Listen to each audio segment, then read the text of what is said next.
All right. So,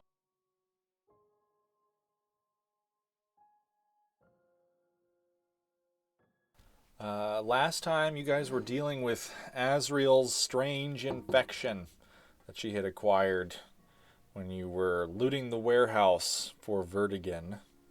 Or not necessarily looting, but identifying what had been shipped in for Verdigan because he was very curious. You learned that it was some sort of strange worms that had infected two dockyard workers. As soon as you learned that, uh, and Azrael got infected, you promptly ran away. Fucked Uh, right off is what we did. yeah, and left the dock workers and the dock guards to deal with that on their own. Well, we don't want to be thrown in jail, you know. There's the whole people, or all the guards were coming.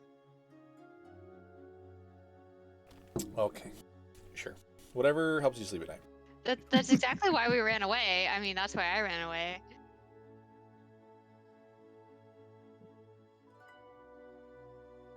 And the rest of us ran away because, ew, icky worms. But yes, the rest of you, that being Azriel, Briar, and Javid. Snow was there too.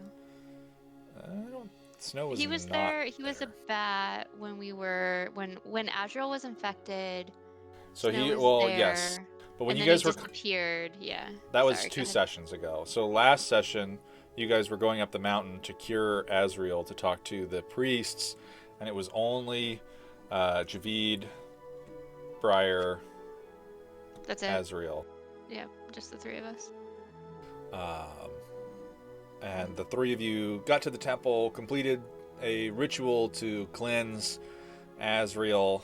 Some other stuff happened, but you were tossed out, and with the wait for Verdigan's information as to where you could find your magical portal that you were attempting to locate, you had a week of downtime. So we will start with Azriel. So I had the pit fighting written down, but that was just Briar and Azrael kind of had like an emotional pit fighting moment where we tag teamed some people, got some feelings out, and now we're besties. But then after that, the actual week, I went fighting crime. So I did a bunch of vigilante work, probably checked in on some of those guards, made sure they're okay. You know, beat down some pickpockers, maybe killed some murderers, general vigilante work. Okay, so after you completed your pit fight with Briar, she would have told you that she was going to go and find her uncle, and she would have scurried off to complete that. So she is not around anymore. You guys haven't seen her in a few days at least. But as far as vigilante is, I think that's just working under the, because it's uh, technically.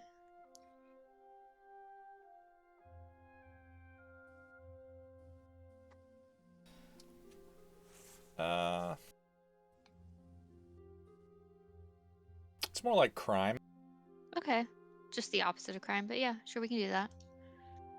Well, the roles for it are more like crime.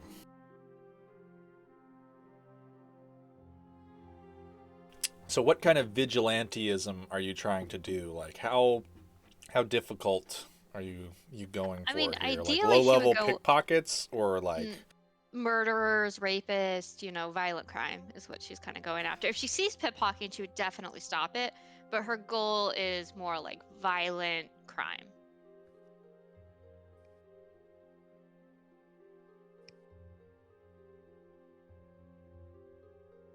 All right, so you're gonna make 3 checks, and the DC is gonna be 15. It's gonna be a stealth check, an acrobatics check, and then your choice of investigation, perception, or deception.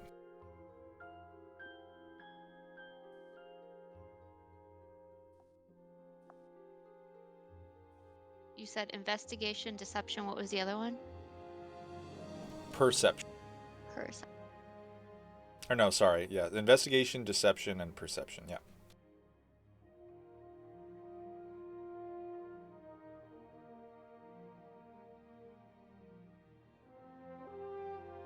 I'll go for the last one.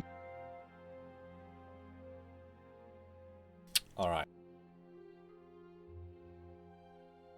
You are not able to particularly locate any of the dockyard workers or discern their fate. You're able to hear some rumors that something happened at the dockyards. What it was is unclear to you, but you know now, after spending a week in the city, that there is a big guard presence down at the dockyards now. Easily 3 or 4 times as many guards are present than there were before. But you're able to nab a few pickpockets, some thieves. You catch someone, prevent a murder in progress, and taking away from it, you would earn 25 gold pieces over the course of the week from Awesome. loot from murderers and that sort of thing.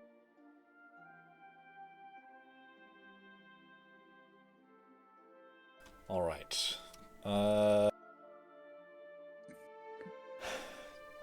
Let's go. Demetari, what are you doing? Okay, so I think I would have chosen carousing. My whole plan was to look for like a group of people who seem like they don't really work that much, young, like imagining a gaggle of girls that are all about the gossip, and I would be attempting to jump in on that and be like, oh my gosh, did you hear about the emperor and how he killed his mom? That's crazy. And then just like hearing all the gossip in the town, going shopping, I'm having a good time, but I'm also trying to get information.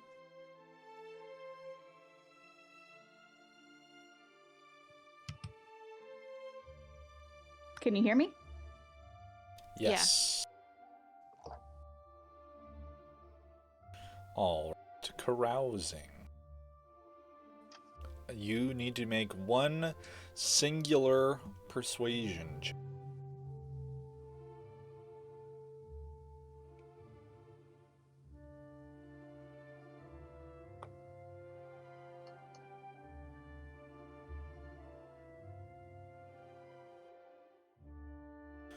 All right. And you don't actually. I'll let you kind of come up with this. So you've made 2 new friends. I'll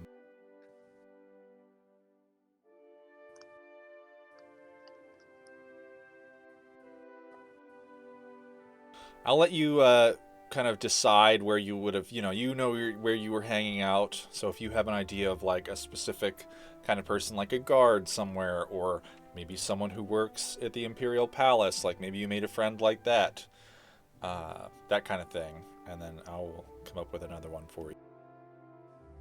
Okay. Do you want me to like tell you now or think on it? You can think on it while we go through everyone else. All right. Sounds good. All right. Let's go Romney.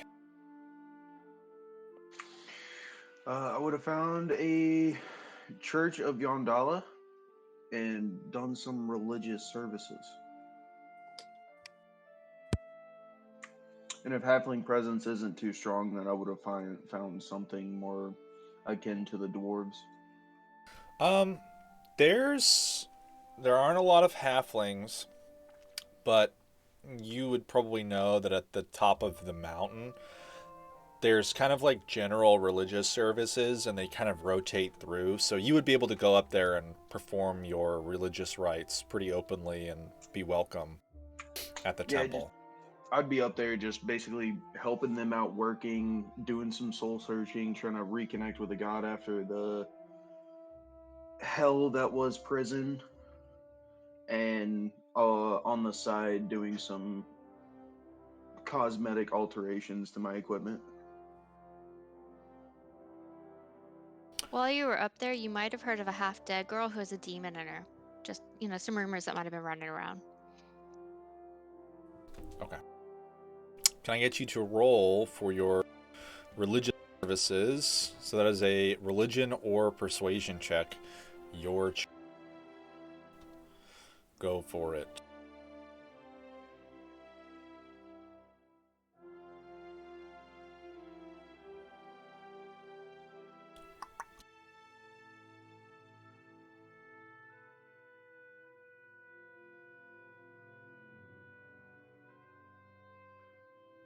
All right. You've earned 1 favor.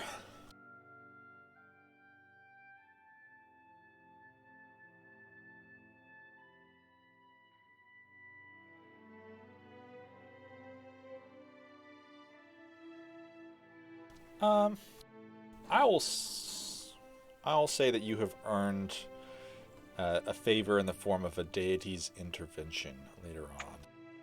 Because there's not a big religious presence in terms of priests of Yondal, but you certainly got her attention by performing her rites in one of the most holy places in this region. Yeah, I would have done the work to set up a Capricorn of overflowing with goods, and then solidified it to be a monument to her at somewhere up there. Capricorn is not the word, but I can't remember how to pronounce it. Cornucopia? Yes, there that's it is. So there is also, just for you to know, there is actually also a shrine to Yondala, but it's not very well traveled, and you probably would have had to clean, and brush off of it overgrowth, and maybe tidied it up a little bit. But that could be one of the things you spent your week doing while you were scampering. Absolutely, that shit popping now. It looks beautiful. The marble is sparkling. All right, Javid.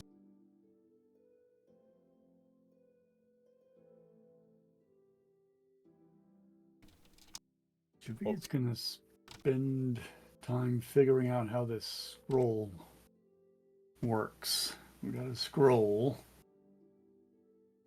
and normally crafting magic items is stupid expensive and time consuming. That's true.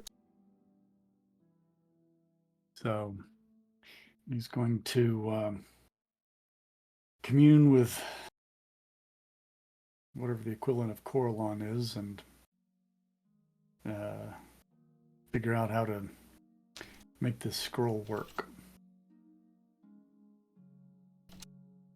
I mean, the scroll's just a recipe. You have a recipe for how to make magic arrows. It's not like a...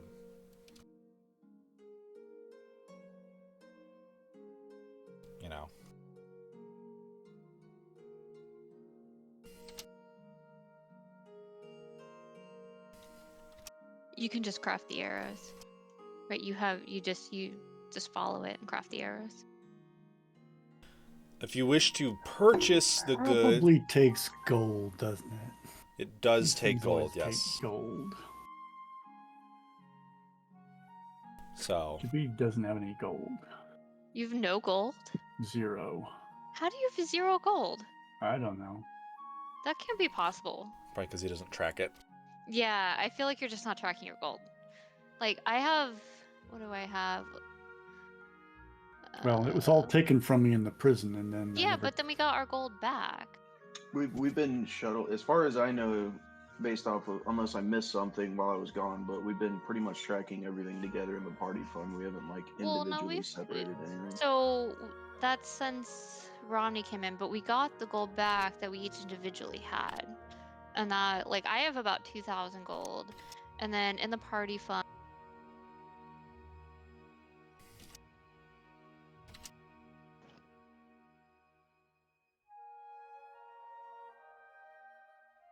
we have about 9K in the party fund. So if you wanted to take some of the party fund, I suppose we could divvy some of that out, because there's 9K if we wanted to split that up.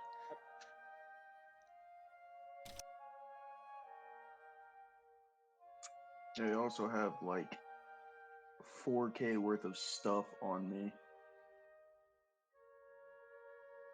Yeah, I've got 4K of stones. Yeah, I mean that's what I do. I just put in the gold equivalent of stones. It's just easier to carry. So You can just use the stones if you want. Okay. So, whatever the cost of crafting would be. All right.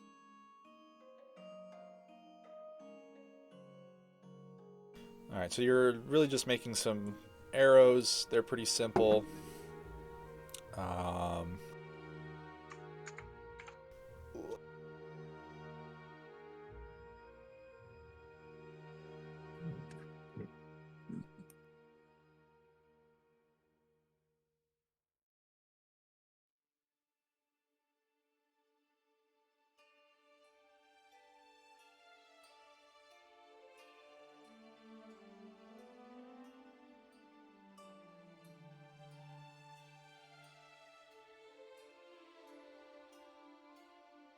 Let me just check how the...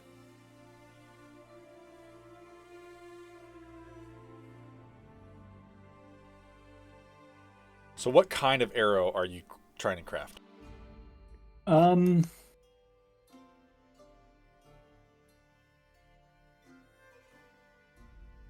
Because you can craft arrows of slaying, which might actually be a little bit more... Those require our figuring out ahead of time what we're trying to slay. Yeah. I don't know, dragon. Dragons seem like something we're gonna slay at some point. Just a thought. I mean, just so you know, if you want to craft an arrow of slaying, a single arrow would cost 10,000 gold. Because they are very rare. Okay, not doing that. But if you want to create an arrow that deals like cold damage, those are like 100 gold per arrow. Because they're consumables, so the cost is halved. All right.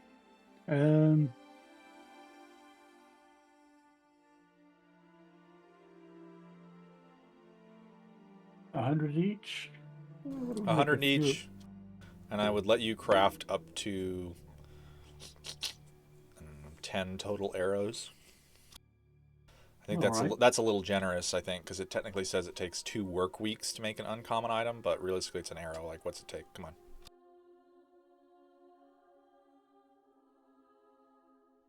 All right, so I'll spend a black opal, and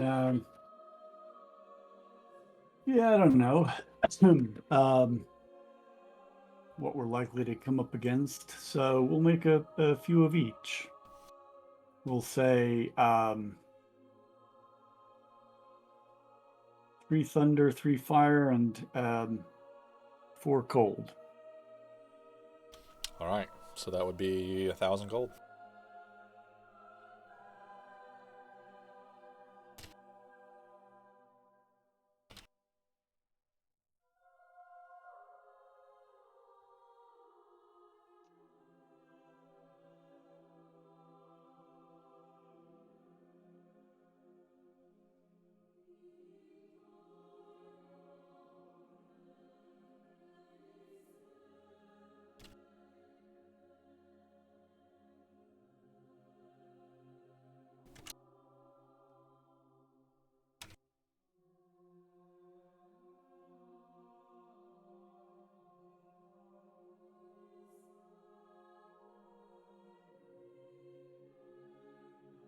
All right, and the last person, Snow, what would you do?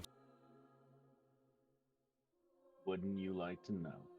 Okay, he does mystery things and he gets Nah. 50,000 gold. I'm Hell just kidding. No, you're not. Too late. Can't take it back. No takesy backsies. No backsies. Ugh.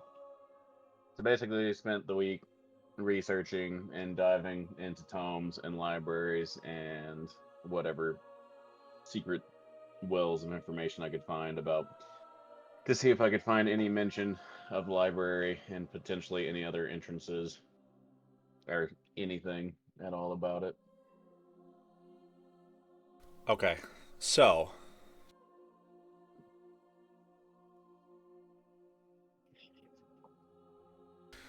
it is an intelligence check. There's an initial 50 GP buy-in that gets you into the libraries of Thalassan, but you can spend 50 gold pieces for an additional bonus to this check. It gets you access to more rooms and other secret vaults within the library. Well, I have a lot of gold, so. So if you wanted to spend, I think it's 300 more gold, you could give yourself a +6 on top of your check. But I just give him 700 and we just skip the check. It's a max of +6. You got to spend time reading the books. They're not going to read the books for you, but if you pay them 300 gold, they will give you the best books. Deal. So it'd be 350 gold, and then go ahead and give me an intelligence. Okay, so 21. you got a 21. All right.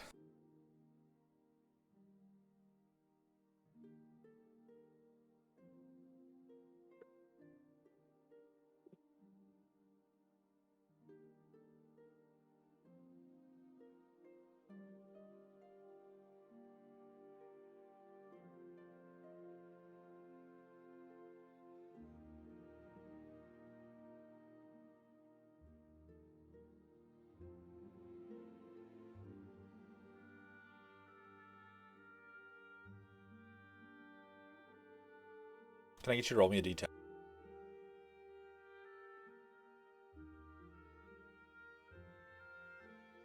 Let's see. What do you learn? 3 useful things.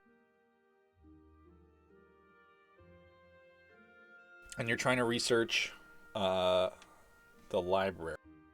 Okay. I actually do have something useful for you to learn.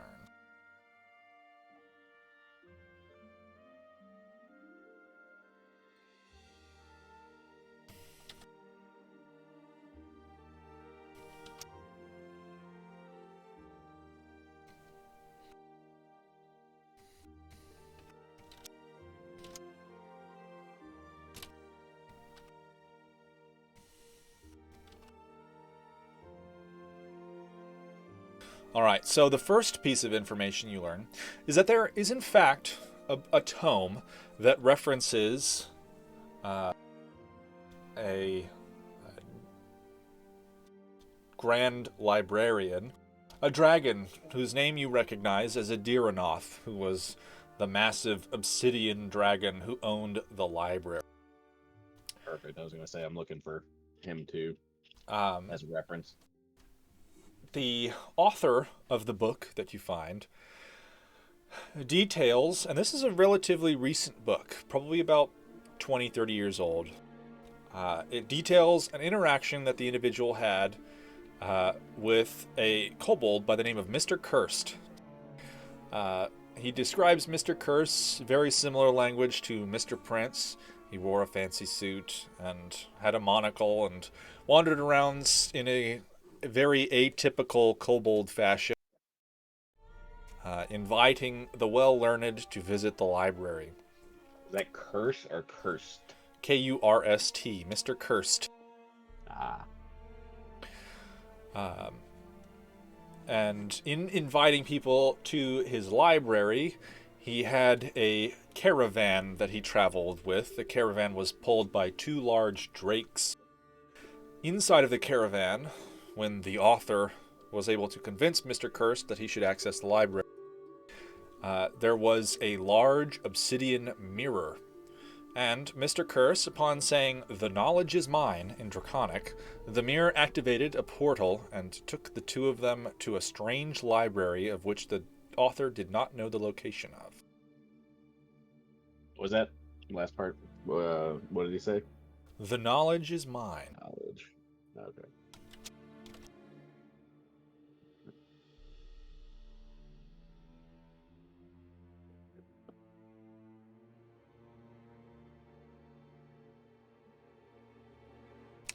Additionally, you learned in a different tome, in the study of dragons and their ilk,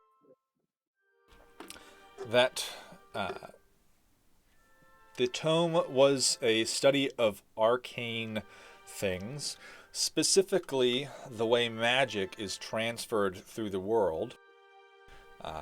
It detailed how there is latent magic in everything, and that it can be concentrated and developed within magical items. And these magical items serve as fonts of power, from the lowliest common magical item all the way up to legendary ones.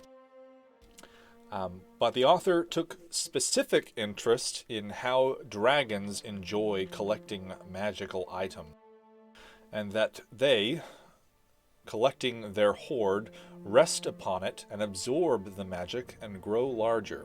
This is, according to the author, the most typical way that dragons get bigger. The author posited a few theories, including that a dragon sufficiently equipped with powerful magic items could accelerate their growth to gargantuan proportions. And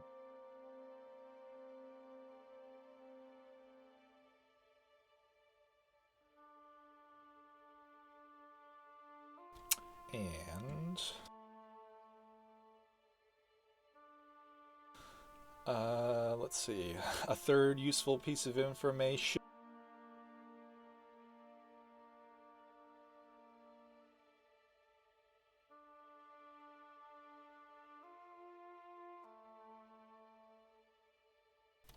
Hold on a second.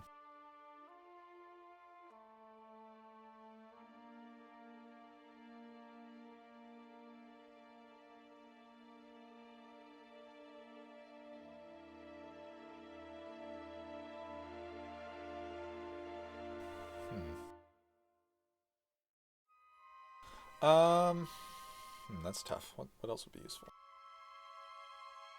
Well, I guess what else would you be looking for in terms of... You already got a little bit of information about how to get to the library, and probably what you're looking for. You learned a little bit about dragons. What would be a third thing that you were looking for?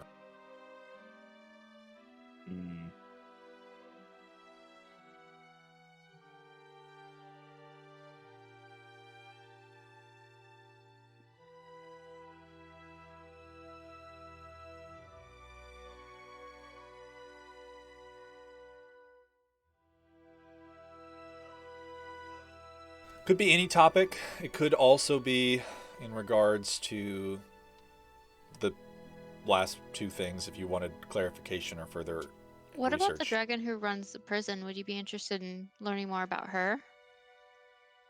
Hey, sorry about that. My mic cut out. My fucking headset keeps turning off. Should we buy you a new one? I know it's getting kind of bummed. I mean, just because my mic's hanging. I do need to get a new one at some point. Yeah, either about the dragon we fought at the prison, especially since I find out the magic stuff, so she's probably sitting on a ton. Or about the thing that's growing in Azrael's neck. Okay, so which would you... We know that both Soul Forger and the Warden were working for somebody. I thought the warden fire was giant, the right? dragon. That was a fire giant they were talking to? I think that's right. It is. So you guys do kind of generally know that Austranium is run by fire giants. They have like a council, and they're run by a fire giant, singular, whose name is Tribune Orvalon. All right, anything about him? Okay.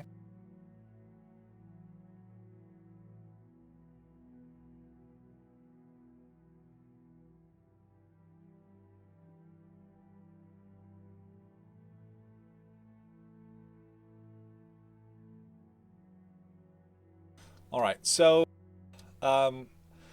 one, and I guess this is useful in terms of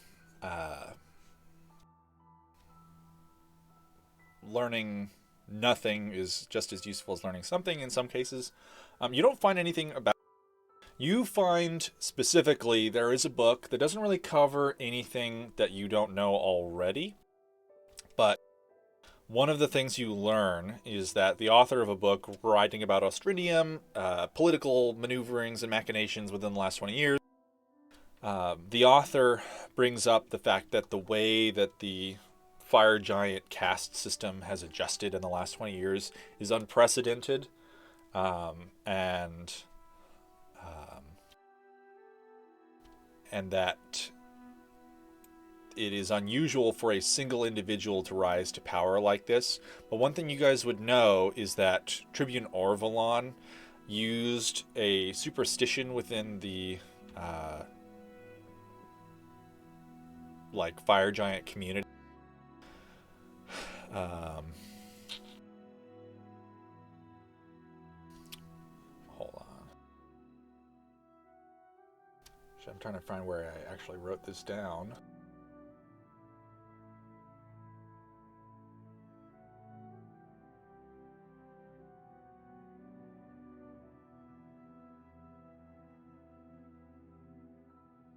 Sorry.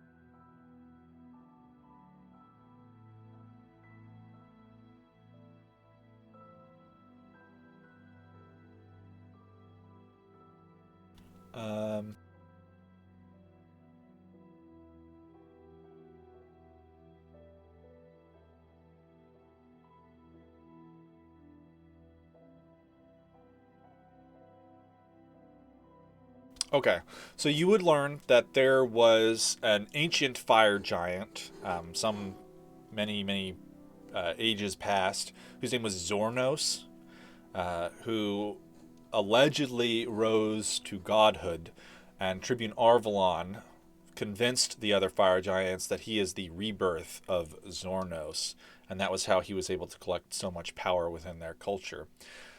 His name Orvalon is unique to him in that it is a name that he apparently, the author suggests, he adopted it from a red dragon who lived in the Serpent Spires about 1,000 years. But that red dragon was presumed perished long ago.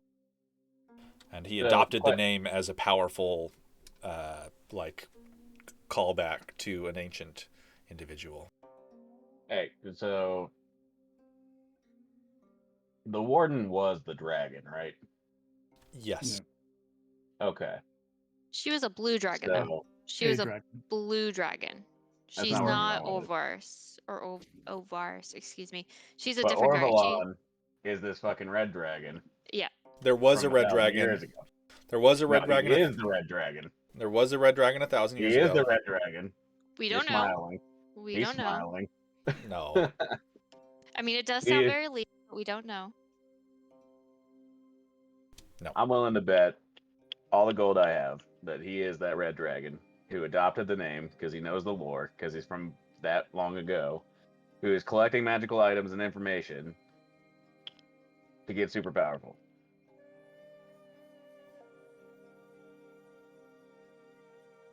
You can drink all you want to hide your smile, but I broke your code. Okay. Dope.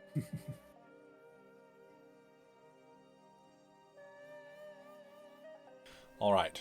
So those are the three things that you learn.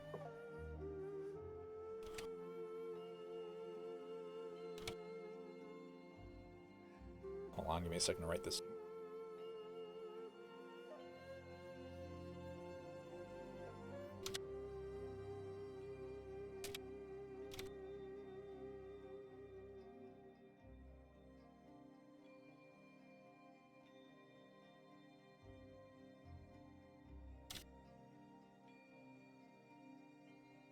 Let's see. You learn of Mr. Curse and how to access the library through the Obsidian Mirror. You learned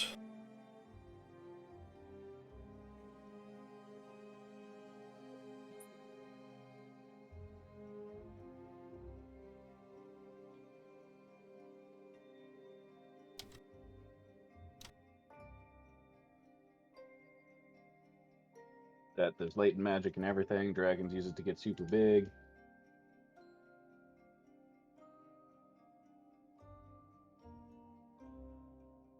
You learn that Tribune Arvalon assumed the name of an ancient red dragon to project power, and that he convinced everyone else that he was the reincarnation of Zornos, a legendary fire giant.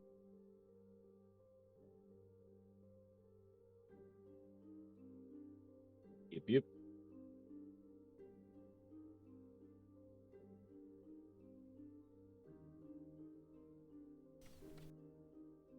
So, where we catch up with one another, you find yourselves in the Pilgrim's Rest Inn, settling in for the night after a week of work and hunting and research and other activities.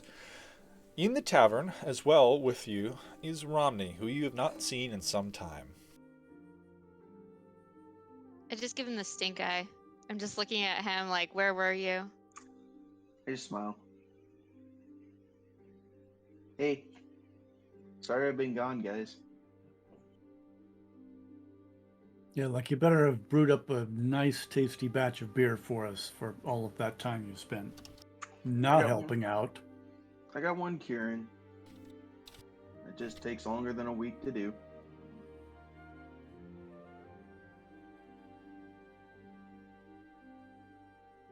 Did we tell you how Azrael got worms? She still has worms? No, I was healed, because you weren't around, so we had to go find an actual cleric. Yeah, that's not me. That's why I was reconnecting with my god, trying to become an actual cleric to make you happy, Azrael.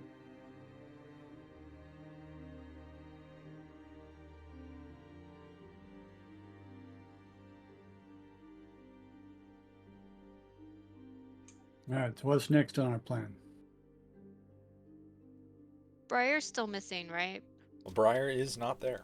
It is the five of you.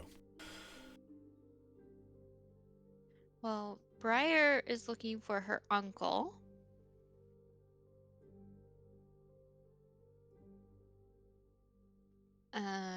Should we go talk to who was the guy who we're supposed to get the information Verdigan. from? Verdigan, yes. Should we go talk to Verdigan to see if he found the vault yet?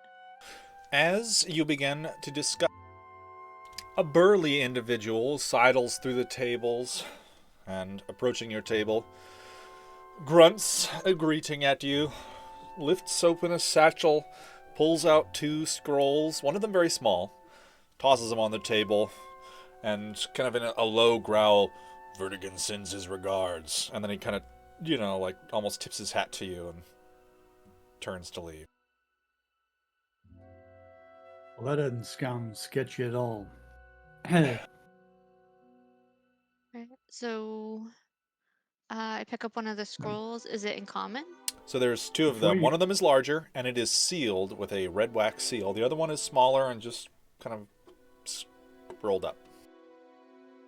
Check to make sure they're not booby trapped. I don't know. Open up a scroll and it bursts into flames or something. I don't know. Yeah, Astral thinks they're great. They're fine. They're totally fine. Yeah, no, there's nothing wrong with them. They do look like normal scrolls.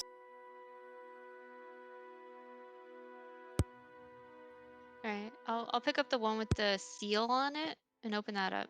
Alright. Are you inspecting it at all before you open it? No, it's fine. It's totally fine. Alright.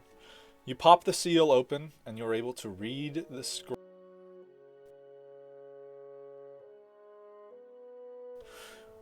Written in common, it says, Lord and Lady Arvina, you and your daughter are cordially invited to my manor near the Imperial Estates. We will celebrate our long and prosperous business history. I wholly wish to be able to meet you finally after all these years. Worry not, I do not hold any resentment for the past 5 parties you have neglected to attend. I understand that the voyage from Tide's Gate can be long and perilous, as this would be the first time you visit our magnificent city. The custom is that you not bring more than 2 armed guards to any parties. Lord Virginius. What in the world? It is written in a very formal script. Yeah, I'm just gonna throw that over and just be like, I don't know what this is, and then grab the other scroll. Okay. Wait. Somebody got an invitation to something. Yeah, but this is that's weird. I don't know. Here you go. All right. We need to figure out who these are and where they're going, and they've not met, so they don't know what they look like. What's the other scroll say? Lord and Lady Vertiginous. Okay. The other scroll, picking it up, and a very different script. It is written in Thieves' Cant. But you can speak Thieves' Cant, so it says, "My new friends, I was able to learn that the most likely location of your desired items would be found somewhere on the associated premises. While this, of course, marks the completion of our business, I have a further proposition. You are already headed into the vaults of Lord Virginius. He is a most prolific collector of powerful items, and I would be remiss if I did not at least try to use this opportunity. There is one specific item you may find within, and if you do, and return it to me, I would be more than willing to part with large sums of gold or other items. The item is but a small chest adorned with antiquated art in the style of old Thalassan. This chest is worth much more than its weight in gold." In a separate kind of section, in a clearly written later, it says, "Be warned that my men have had other unsavory individuals asking questions in town these last few weeks, some of them in regards to our friend Lord Virginius and his vault." And it is stamped with a sigil that you do not recognize. I know Snow also speaks Thieves' Cant, so I'll hand it to him and say, "Well, we know where the vault is."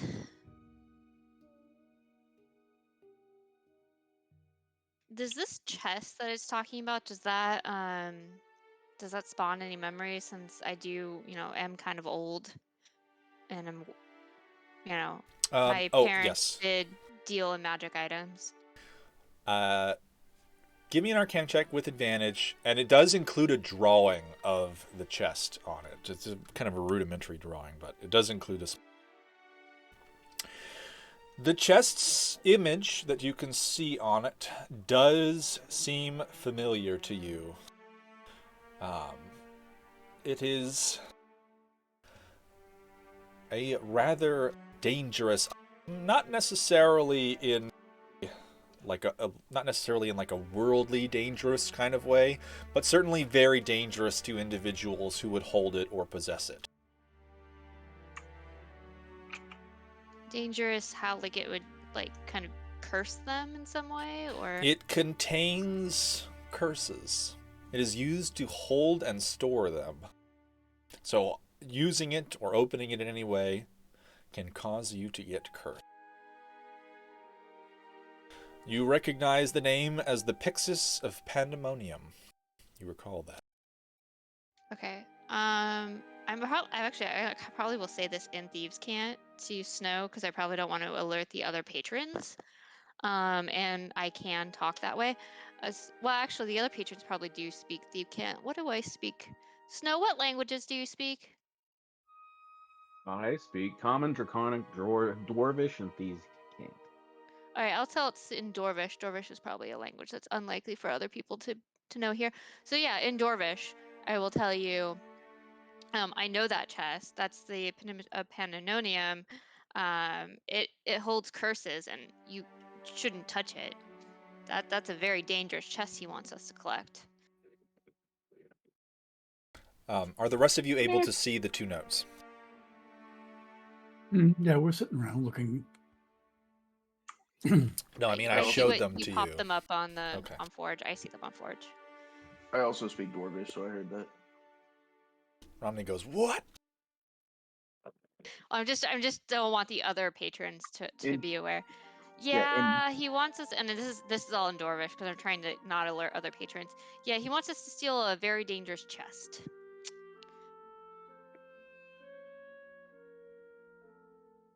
Can't say that I'm that surprised.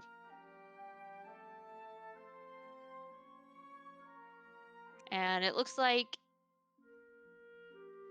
we need to go to a ball to get to our portal.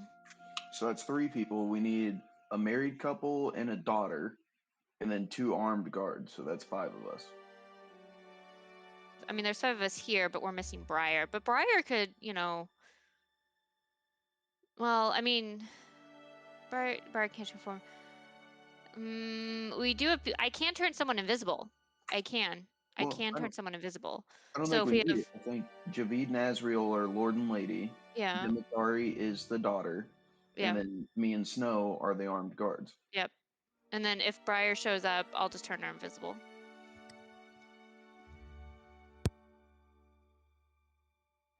You're muted. Me? No. So wouldn't it make more sense for Briar to be the daughter, considering her stature? Because I feel like Javid and I look very similar in age. Javid is surprisingly young. Oh, Javid Young. Okay. But he's also Elvish, so that can just be passed off as Elvish lineage. So He just looks good for a 50-year-old, you know? So this Lord and Lady, are they human? Are they Elvish? Because they're from Tidesgate, right? So Tidesgate does have some Elvish. What do we know about this Lord and Lady? Are they humans? What do they look like? Do we know anything? Doesn't say on the letter. Well, I'm from Tidesgate. Does Go ahead and give me a history check. I'll give you advantage.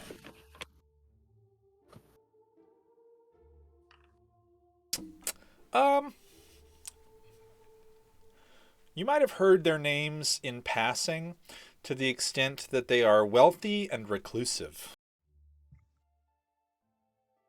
Not much else. So I don't know if they're human or elves or... Because that's the thing You is would like... know that not a lot of people have seen them in person.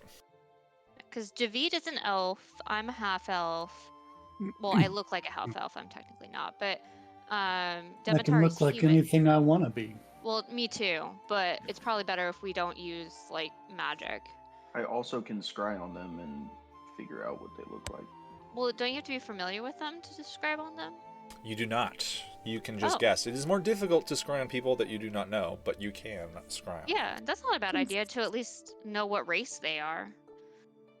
Considering I was kind of part of the rumor mill for my week, would I not have heard anything about them? I know that would be kind of a Actually, stretch. you probably would have heard about this party. It's kind of like the party to talk about in terms of at least the upper class in the city. There are a lot of important people being invited to this party. Most of them from the city itself, but a few people from around and a few other like interesting characters are being invited to the party, just to make the party more interesting. It is certainly the most enviable place to be, coming up here very soon. Yeah, so I mean, I could give it a shot and try to peep in on them to see what I could get just from knowing their names. Yeah, I mean, if we could at least get kind of a general idea of what they look like, that would probably help. Even though most people haven't seen them, like, people might know if they're human or elven, and if we show up as elven and they're human, that's going to be a problem. Yeah, so I mean, would it be, with my newfound calm and connection to my god, would it be a good idea for me to do it here in this tavern? Or should we wait a minute? There's rooms in the tavern. You guys all have rooms. We can go up to a room if we want. Yeah. Down to a room. They're in the basement. Down to a room. Yeah, I'll skippity pap down there real quick. I mean, it's only going to take me like 15 minutes or so to see if this works. Yep. Pat. In the Sorry. meantime, has anyone really been to Tidesgate? I'm from there. So surely you would kind of know what they look like. They're Or super rumors. reclusive. So I know they exist, but they're very reclusive, and I've never seen them, and most people, they just don't come out. You wouldn't have heard anything about like their race or at all? I only rolled a 15 on my check, so. Oh, gotcha. So, Azriel was kind of an urchin for, she was very young when her parents ran the magic shop. And then the rest of her, before she was kidnapped, she was an urchin. So she's probably just too far down. That's fair. All right, so they have a +5 to their scrying save. I break out my golden reliquary, holds my near and dear holy relics as I open it. It's a bunch of action figures. Okay, I well, they start definitely tinkering. don't save.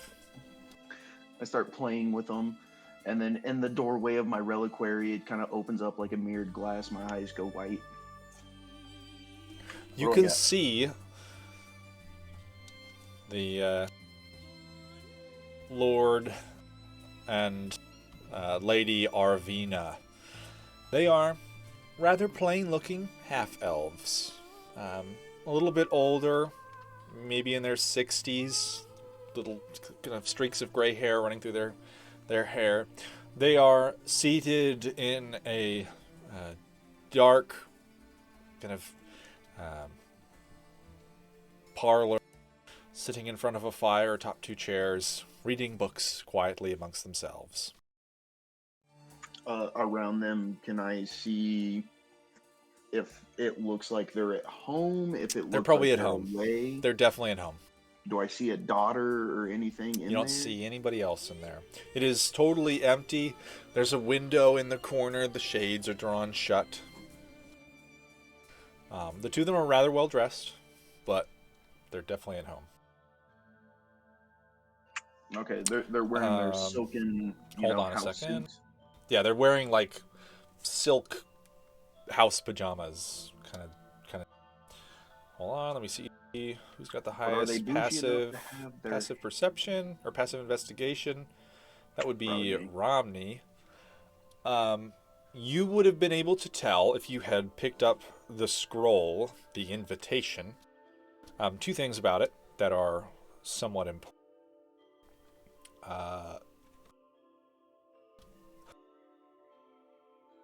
The first thing you would have learned about it when Azrael just popped the seal open. It's a red wax seal, and it is of a beehive and a bundle of grapes in front of it. But, brewer's marks. But more importantly, you would have been able to see very small specks of what is probably blood on the scroll.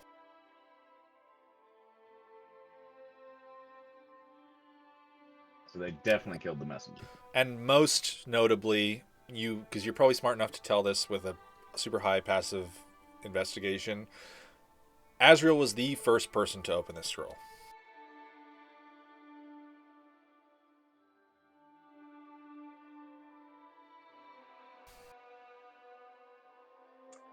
As far as you can tell. So, would anybody have any qualms with me taking said scroll with me when I went to scry? No. No, we know that you need something like that to give you a closer Did anybody go with connection. me? Is what I'm I would asking? have gone with you just to make sure no one killed you while you were scrying. All right.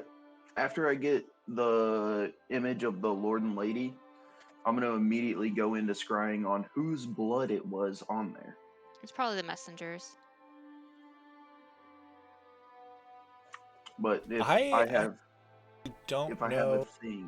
have a thing from them, they have a -5 to save.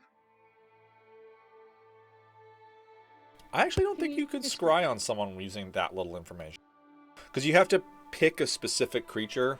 I guess whose blood is this? I don't know. I feel like it's DNA though, right? Yeah. Like, I mean, I guess in a world Yeah, of magic, it's something not like- really identifiable, but All right. Yeah, blood is one of the most personally identifiable things there are in magic. Yeah, if you've got yeah, somebody's like blood that's magic, yeah. I mean, it's probably just the messenger who was carrying this. All right. I mean, Well, it's a body part, so it's up to you. all right. Well, the owner of the blood also fails his save. I'm pretty sure automatically.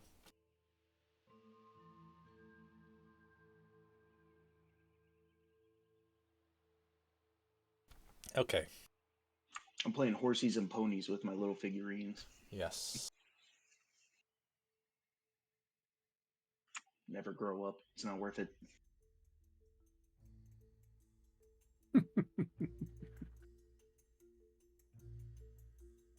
All right.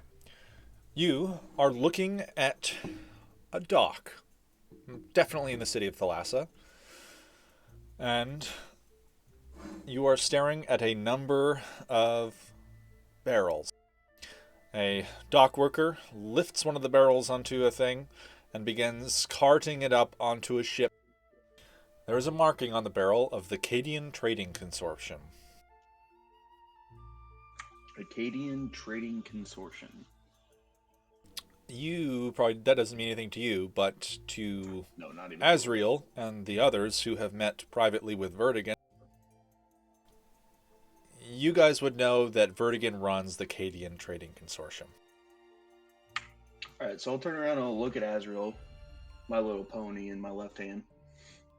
Alright, so the Lord and Lady are still in Tide's Gate.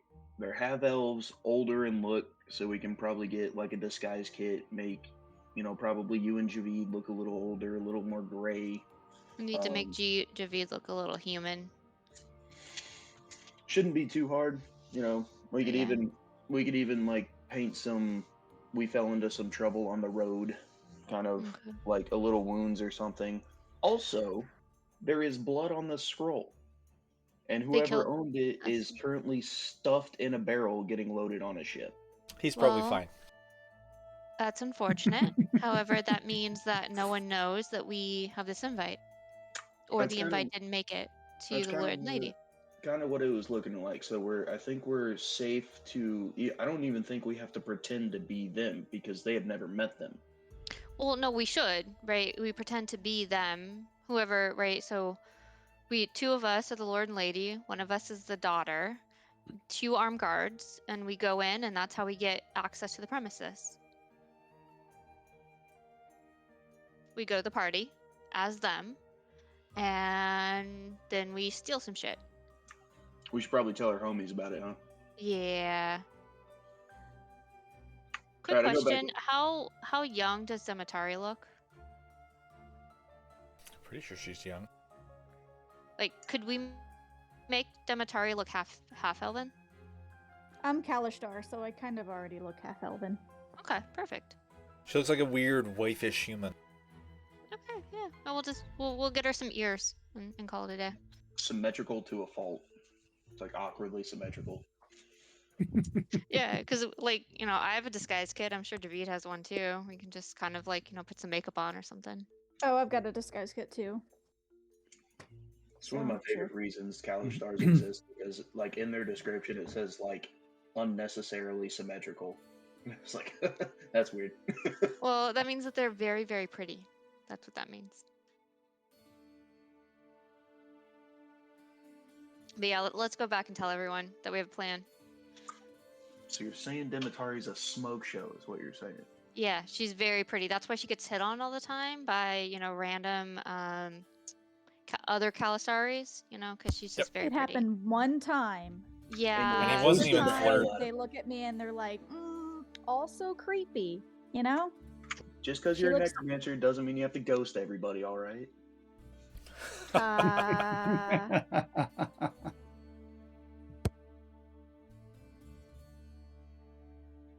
Yeah, so we go back up to the bar room and fill in everybody. Does everybody speak Dwarvish?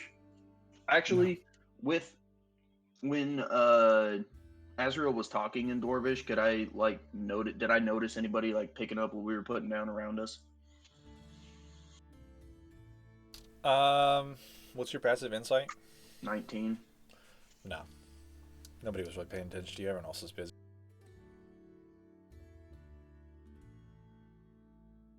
My passives are dumb. My rolls are real bad. That's it. That's where Romney doesn't pay attention. I have 19 across the board for all my passives. So I don't think there's a language we all speak that's not common, right? I think quite a few of us speak Dwarven, but I don't think Javid speaks Dwarven. Yeah, the most is Elvish. 4 of you speak Elvish, and that's it.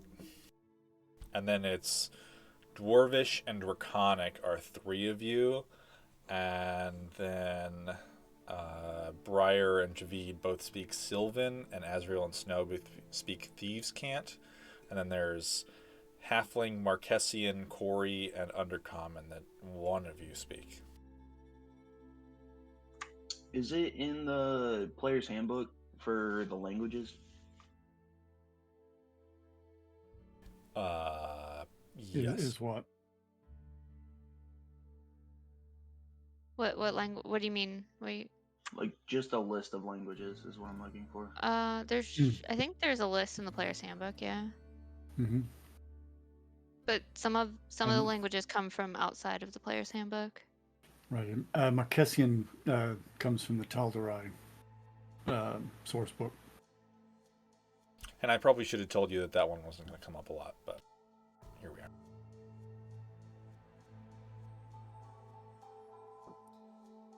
But yeah, I mean, we can do like a language tree. Or we could just like go into the room and not have to like speak 15 different languages to get a message across. If we just go down and have like kind of a plan, be like, hey, we have a plan. Let's go talk about it downstairs.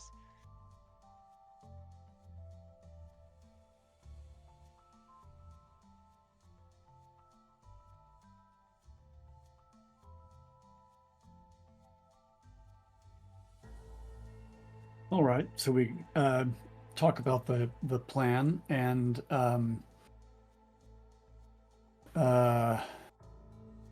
having read the note and what we know now based on Romney's scrying about what the Lord and Lady Arvina look like. Do we know what their like first names are? Or are they just going to go by Lord and Lady? You just do Lord and Lady, just pretend to be super formal. The one thing is we don't know what their daughter's name is, but we could probably just also have her be, I don't know, is there like a title for princess? It's not princess. No, Like, we just make up a pet family name for her. She's Poopsie. No, I think she would also want a formal title, but maybe she can also go by like Lady. I don't know. I'm just not enough familiar with like formal titles. I'm sure like there's like a princess title of some kind, like princess. I'm sorry, but if Javid's gonna be the dad of the group, he most definitely would call the fake daughter Poopsie. Well, he could do that. I'll call you princess. Princess would be too high, too like elevated. Duchess or Countess? Is it Duchess? I don't know. The daughter of a Lord and Lady would likewise be a lady. Okay, so then yeah, she can just go by Lady as well. Lady Poopsie. Lady Poopsie.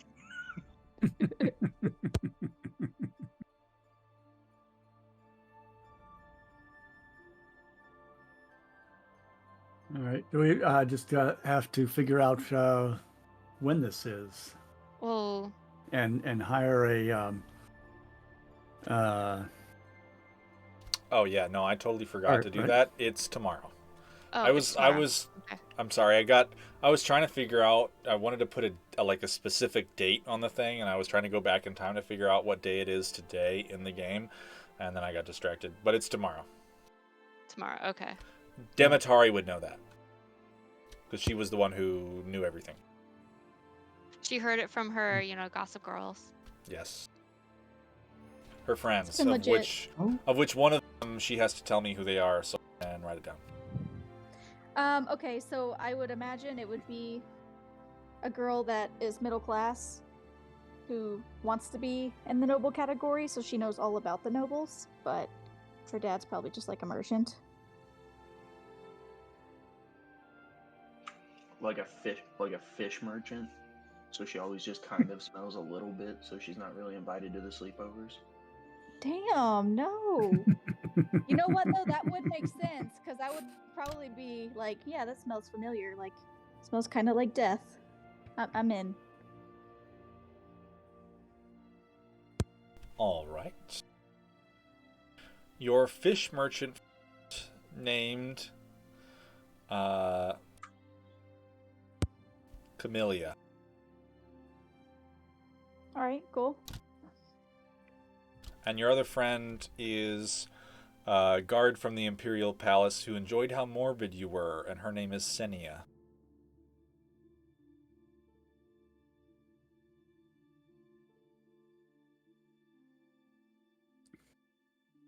Okay. So, you have learned that tomorrow, in the afternoon, there is to be a party on Lord Virginius's estate that you, as imposters, have been invited to attend. What are you guys going to do in the meantime? And if there's not really anything you guys want to do in the meantime, then we are welcome to skip ahead. We need clothes. Like, Agreed. clothes that would be actually fitting of of lords and ladies. Shopping montage.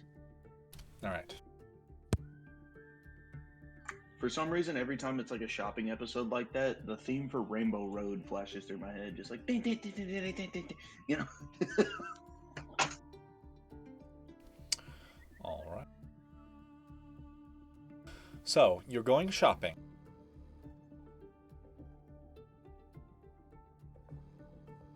We need pretty dresses and a suit. And Okay. I'm guessing that Snow and Romney probably need some nicer looking armor.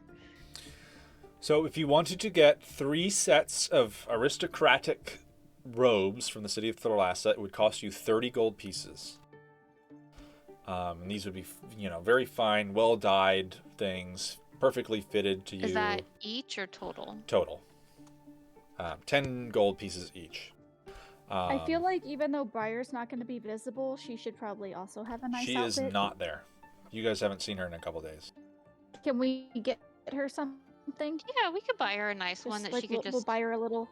Yeah, so she doesn't No. feel left out. Right, but I mean, Exactly, fitting like this- beetles is kind of difficult. It's hard to get a bespoke suit to fit a beetle. Well, I mean, Maybe she's we'll just get her a child belt. size. Or like some nice earrings. Like Ooh, fancy... earrings. She likes shiny things. Yeah. Cool. Beetles have earlobes? Yeah, she does. Yeah. Fairies do. If She she's can a always put fairy. them on her wings. If Yeah. she doesn't have earlobes. Pierced wings. That's some shit that I think she'd look really awesome with. Oh yeah. Also, how specific was that secondary, or like Snow's research when, well, first of all, Snow, did you tell us about your research? Yeah, I would have. Especially So- the fact that it's not actually a fire giant. How- It's, How Red in dragon. detail was the description of the mirror that the kobold used? Fairly detailed. Enough that you could definitely spot it in a lineup. Okay. Enough that it definitely would register on a locate object spell? Probably. I don't know. You just need to be familiar. So if you have a description of it. Yes, you could ping it with locate object. Alright. And to this party, I will be bringing things to give us advantage on being charmed, in case that becomes a thing. I've got a couple of auras I can do that will prevent us from being charmed and stuff like that. I took the 30 gold out of the party fund for the robes, if that's okay with everyone. Absolutely. So you are now in possession of some purple violet robes with silver trim. They are very fancy looking. Oh, speaking of which, so I said I did some cosmetic modifications to my equipment. Do I need to make rolls or anything for that? What do you mean? So, like, the blank plate armor that I would have had, I would have put, like, a sort of gilded cornucopia on the breastplate for the plate armor. I would have... Are you doing it yourself, or are you paying someone to do it? For the most part, I would have done it myself. I've been trained by dwarves for a very long time. So. I'll just say you could do it. It's fine. And then on the flail, instead of being very dragony, it's now very... looks like Thanksgiving threw up all over it. So, like grapes and corn and yams.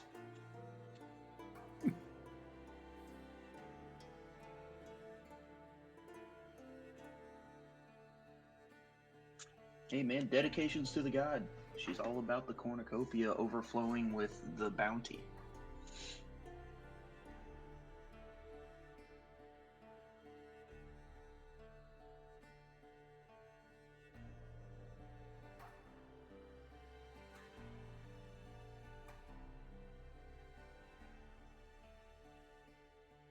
I know I keep bringing this up, and I'm gonna be honest. I'm gonna keep bringing it up until I can make it happen.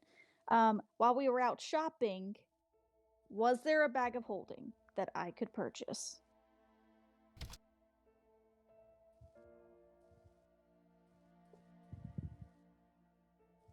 Sure. Okay. How much did it cost?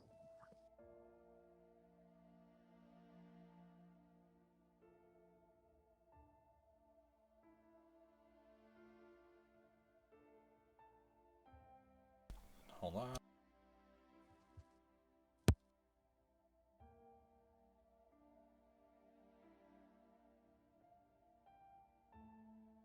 $300 gold.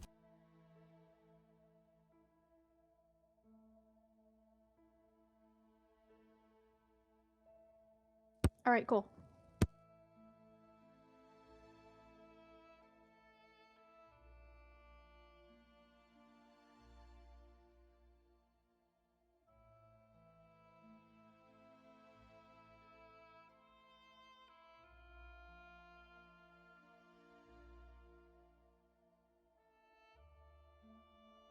All right. You spend the morning shopping, collecting your items, and preparing for the gala.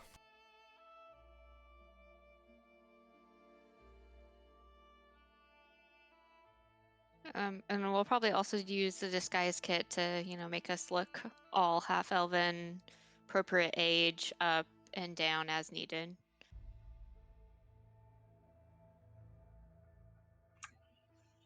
Romney looks clean, hair slicked back, nice shave. Looks like he might have lost weight, maybe like 5 pounds. Which is a little disconcerting, seeing as how it's only been a week. But whatever.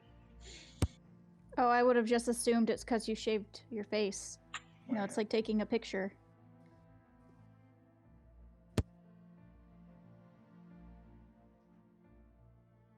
Mutton chops in full bloom. Man, it's glorious.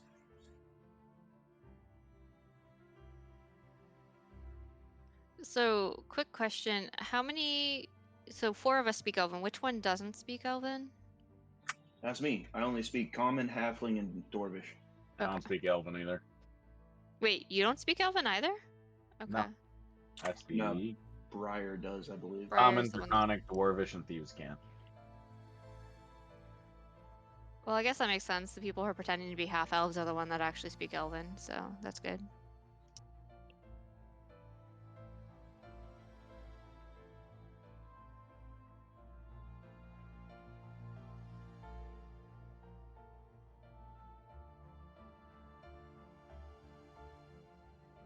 All right. Beyond getting yourselves new clothes, is there anything else you guys would like to do?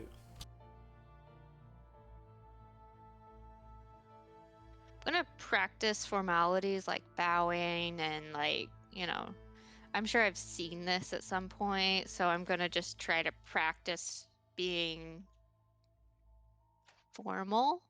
So maybe I can get some advantage on certain rolls, maybe? Should we have an accent? Do they have accents? Yeah, does Taigate have an accent? You're from there. Do you have an accent? I don't think so. I think it's just normal. Well, Okay. everybody who's from somewhere thinks that they don't have an accent. Well, I don't know. Do I have an accent?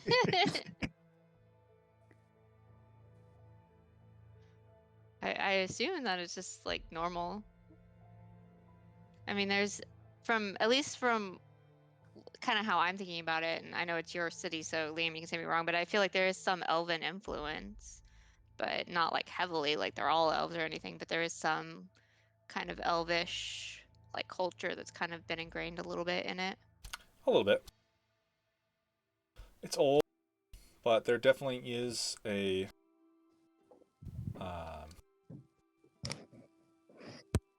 You can tell if you go there.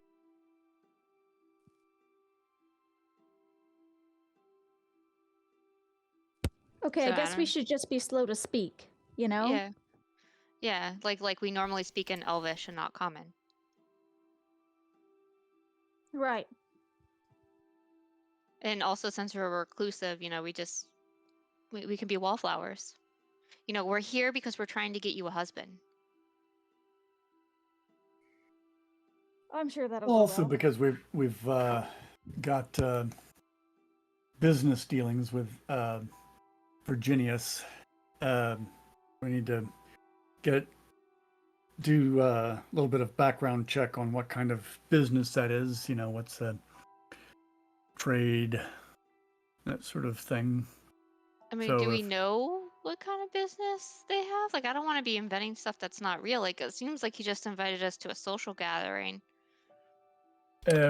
Right, but they have a long and prosperous business history with Virginius. So if we Does come it across, say that? Oh, yeah, it yes, it does. does You're in the right. note. We will celebrate long and Um, okay, yeah, you're right.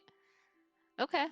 We Yeah, have sure. to either be prepared to simply be vague when Virginius, if we meet him, says, very happy about our long and prosperous business dealings, and it turns out to be slave trade. We probably should be, on our guard. Azrael would know at a minimum that they typically deal in trade goods, Okay. specifically wines and meads. Okay. So, yeah, we've would like to continue that prosperous business, so that's why we're here. As, we've had wonderful years of business and we would like to continue to do so, of wines and meads.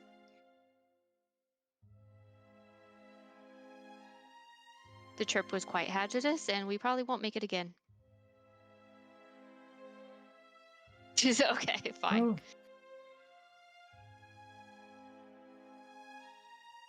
I mean, if they just got the note that they were probably expecting to take advantage of the teleportation portals.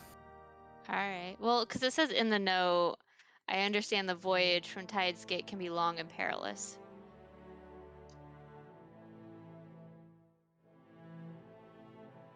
But let's talk as little as possible. How about that? Just keep conversation Okay. to the absolute minimum.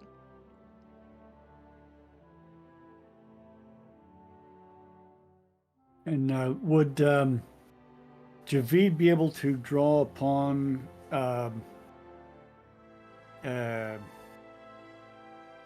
experience with formal military dinners to rely on that for some of the protocols? He could certainly try.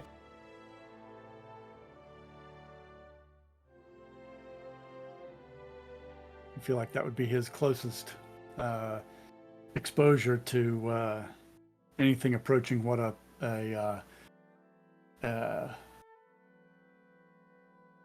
Virginius party would be like. Did we Yeah. find anything about military Lord? balls and that sort of thing? Did we find anything out about Lord Venerius in like our kind of week of downtime? Like, does anybody know anything about this guy? Probably not. Unless you were specifically looking for information about him, you probably didn't learn about him. Yeah, we didn't Donatari learn to knows that he's pay a wealthy attention. merchant. He's a wealthy wine and mead merchant in the city. She heard about his party, but What's his temperament like? Do I know that? jovial. Convivial.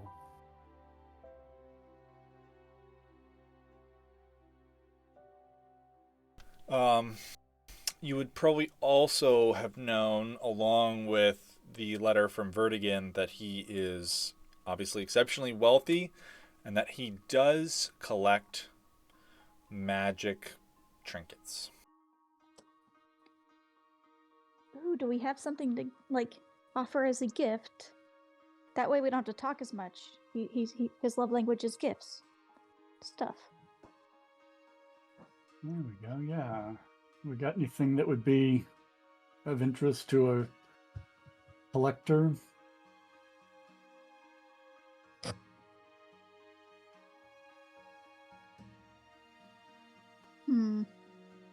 Maybe say, oh, Lord Virginius, have you seen a scroll of talking? We don't have anything in Or the something.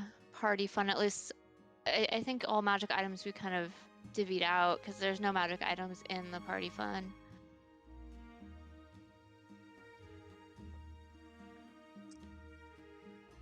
That was a nice thought. Yeah. It would make sense for us to bring a gift, right? Wouldn't that not be customary? Especially because we miss so many parties. Maybe, I don't know. I'm thinking like maybe even offering a. I don't know if I'm just stretching here, but it seems showing up empty-handed to somebody else's party. Oh, might be sure. rude. Bottle of wine. Well, I mean, he's a wine merchant. Like, wouldn't cheese, like, stuff that you, like, he probably has his own wine. A bottle of Romney special Of course, but a bottle of wine from Tidesgate would be something special. You know, a little home. Yeah, but how do we get our hands on that? A bottle of Romney special beer. That seems out of place. We're not trying to poison him. Hey, well, you've had it. that's It's pretty all right. That's no. I mean, it's got to be more than just all right. It's got to be really good stuff, right? Well, it's the trippy beer, so. So there we go. That's what we're talking about. That's what I mean. Is like my special beer is trippy beer. They have more than 2 to 3 ounce pour with it. Things gets a little weird. I mean, we do need him to not be paying that sounds attention perfect. when we sneak into his vault. So I give him, I get a normal bottle, a normal It's basically made with like high potency magic mushrooms, to where, like, if he has like a normal glass of ale of this stuff, he's gonna be off his ass for a few hours. Perfect. I like it. That might work. Romney, you've come through for us again. Granted, this is like near and dear to my heart because this is what I use to find my god, but I'm willing to part with a bottle's worth of it. Maybe he'll find your You god too. understand what the cause is? We're trying to find the portal in Lord Virginius's vault. So this I just look kind at of key. It's for Mr. Prince. Yeah.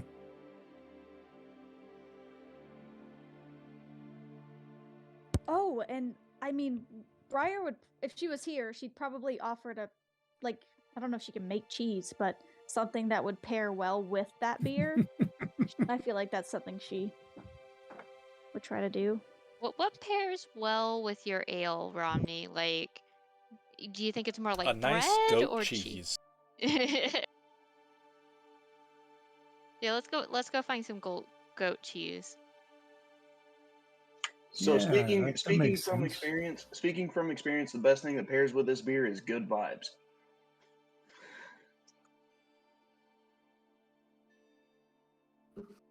Because if the vibes are off, boy, are they off. Well, they said he's jovial, so as long as we keep him that way, he should be all right. Okay.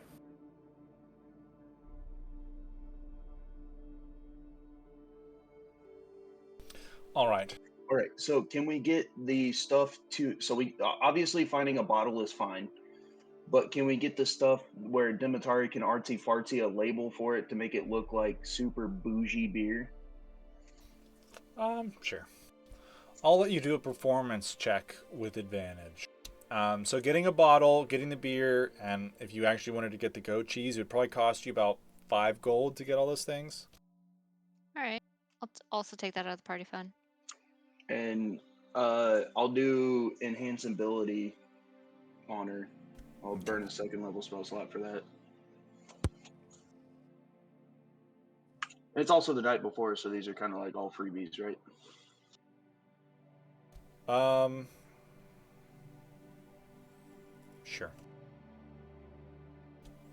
I was gonna say you guys are shopping the morning before the thing because you found out about it the night before. Okay, And if it's the morning before, then I wouldn't cast an enhance ability because I didn't okay, pack it. got it.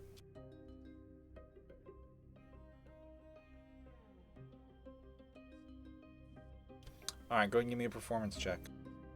Yeah, And I'll I'm let you use your attempting. dexterity modifier if you wish. Okay. Yeah, sorry.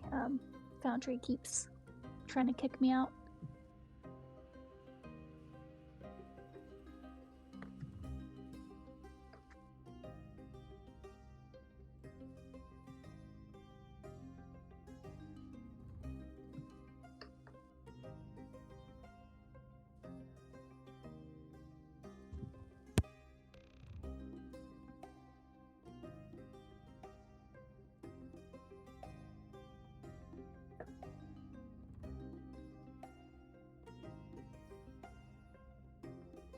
If it looks like shit, then you can at least say that I handmade the label for him, and maybe a meaningful gift will be nicer. Are you proficient in ale bottle label What about a painting? forgery? Are you forgery tools? I have a disguise kit and my mortician's tools. I've gotten the little bit of experience from map making, but other than that, I would just say I have a steady hand.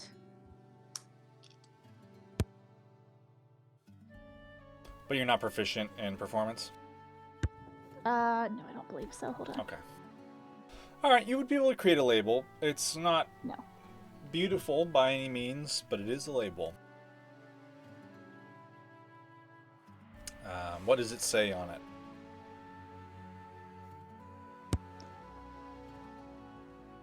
This is Shea Arvina house special. What's the term for bougie vintages? Can it be an Elven? Maybe he doesn't speak Elven, so it can look all super fancy and foreign. Oh yeah. So yes, it's it looks like it's all in Art Deco. No, Nouveau. Art Nouveau. Something that says our humble thanks from Tidescape. And yeah, Elven. I think it's obvious it's going to be a homemade label.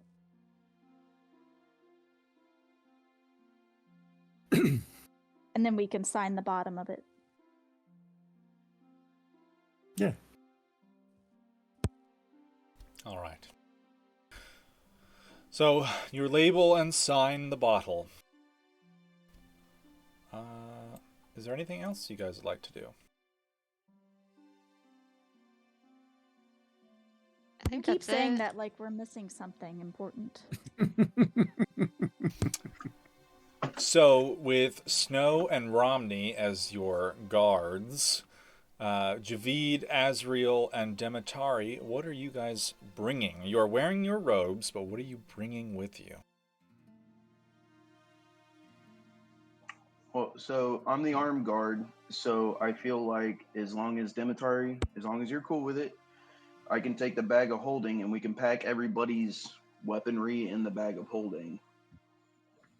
And I'll just keep that on my person as the armed guard. Oh, I mean, is So- my bag of holding ugly? Does it not look good with my outfit? Well, yeah, it's not really formal wear. It doesn't look like you're a fancy dress clutch. I mean, I'm looking at, Azrael, mostly uses her fist. I guess I could hand over her side, but although, like, the rest of her stuff, like, it's a belt, she can hide that under the robes. Like, the insignia of claws, that's, like, pretty, like, it's nothing that, like, I don't, like, the rest of her stuff looks like, something that, like, bracers, they're not exactly weapons, so unless, like, yeah, the only thing I can think of would be the sai. That's the only thing that she might not be able to Well, carry with her. But everything else, I mean, just don't looks your like bracers have like daggers jammed in it? yeah, but they're magic, so they don't look like that. It's a magical item, so the bracers just like bracers. Well, Javid's not going to be strapping a longbow and a quiver of arrows into a fancy dress ball. So, yeah, those are going in the bag. And I'm assuming my dress is too form-fitting to sneak elven chainmail underneath it. You guys aren't actually wearing dresses. You guys are wearing like loose-fitting robes. I imagine you could Oh. put armor underneath. You could Okay, then I'm probably wear sticking with armor. that. Yeah, you And can- definitely still wearing the amulet of friendship. Yeah, and I assume you could take your spell book and just pretend to be doodling on the blank pages, like it's your like journal that you're keeping track of the party with or what have you, and you still have your spell book on you.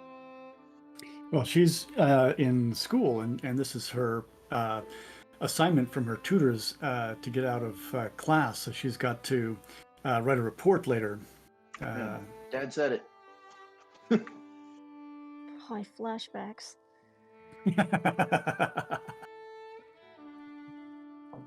And I'm gonna end up temporarily dismissing Gamby too, because that's gonna be a little odd. Oh, you could have a cat, although he does look dead, though. That's right. Yeah, It's a cat with yeah. wings too, so I mean that's just attention we don't necessarily need drawn to us. Agreed. And I mean, I can always call him back, like as a bonus action. He's not. I'll just, he'll be chilling in his pocket realm.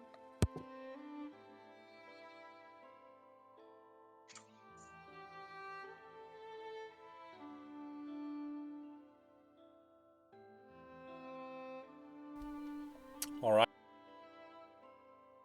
Just after deciding where each of your items and companions were going to travel, are you guys headed to the party? Yeah, we just use the disguise kit to look the part and stuff like that. So Javid and I look like we're in our 60s for half elves, anyways. Mm-hmm. And then, the Matari looks like a half elf. So yeah, we'll head out. All right.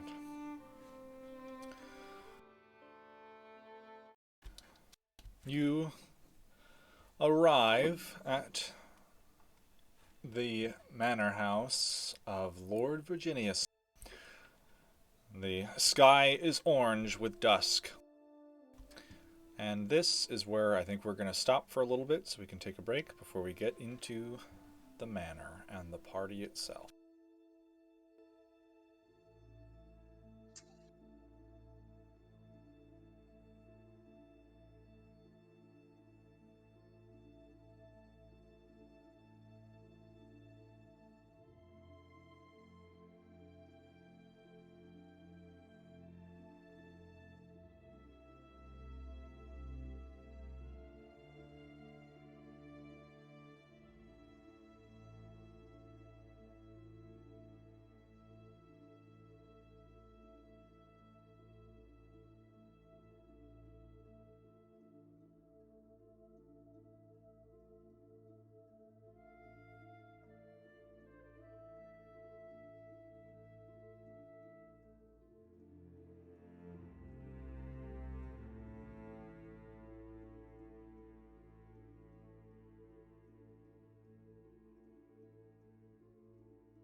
All right.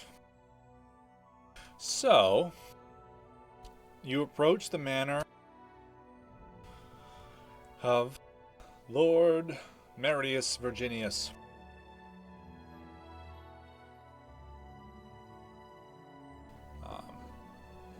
There appears to be, as you approach the exterior of it, a large stone wall running the exterior. There is a large gate that you can see a few people are going through. They look rather wealthy. All of them are dressed in typical lordly garb of the city.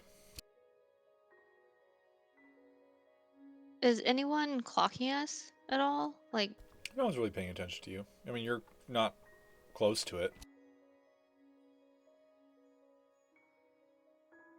yeah, I mean, so Javi, do you have the invitation? I think my manservant, Snow, has it. Okay. All right. Yeah, then I guess we'll just go in and yeah, you know, we belong here. We were invited. It's real. I'm gonna like, strong, silent, stoic type, like hand out the invitation up, and then as he takes it, I'm just gonna slide my claw like against his hand warningly.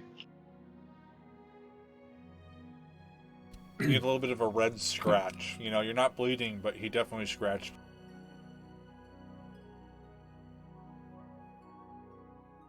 Still, you must take better care. Can be quite clumsy sometimes. Well, we will have words later.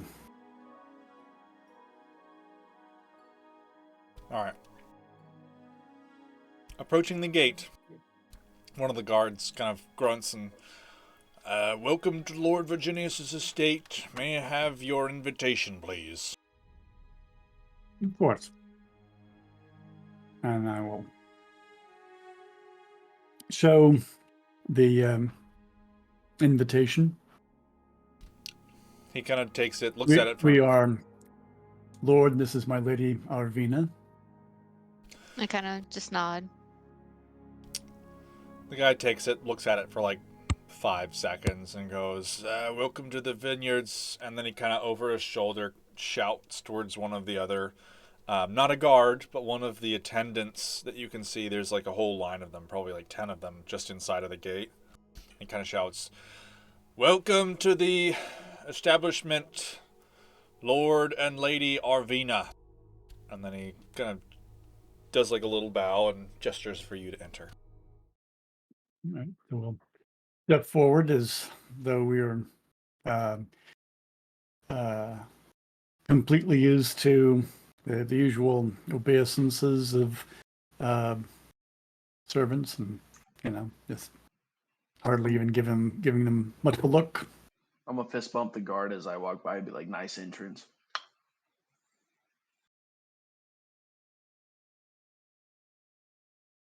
The guard kind of casually gives you a fist bump back and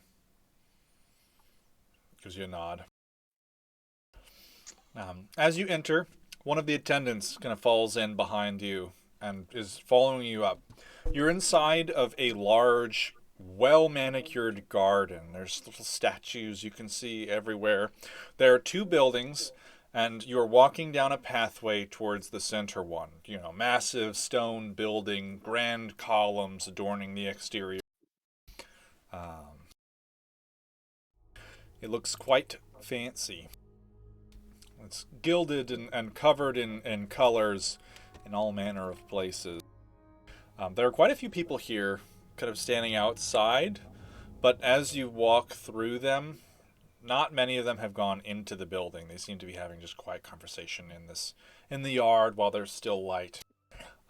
As you approach, you can see one of the attendants is kind of going through, and he's lighting little candles, and torches are in the exterior illuminating the gardens.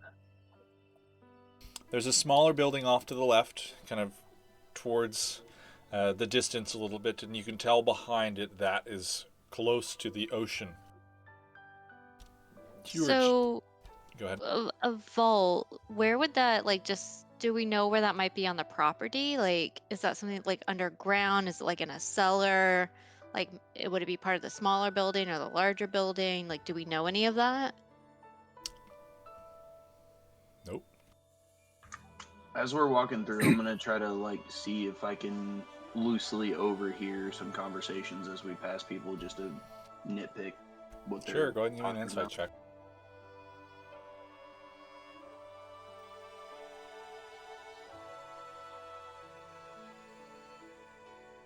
Okay. Ooh. All right. I hear things. There are a few conversations about the Emperor, the status of the Empire, the city itself. A lot of people are reading into the conversations. They're very concerned, and they are unsure of how things are going to progress from here.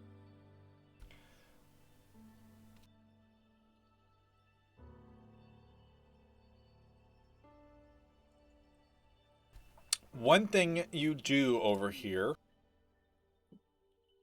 you kind of, one voice like, there's a couple of people who've been invited to this who are rather unusual, and another voice kind of chimes in, oh, well, you know, Lord Virginius is, he's always meeting people out and about in the town and thinking they're interesting and inviting them to parties. It just goes like that sometimes.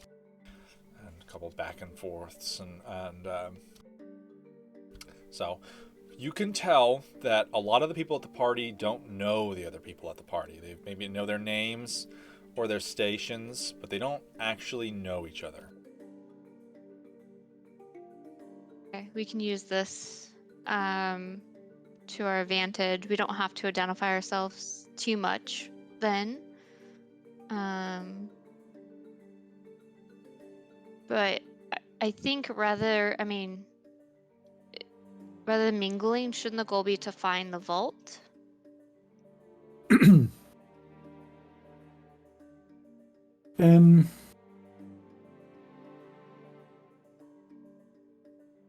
question. Could go either way. I don't think mingling is called for, but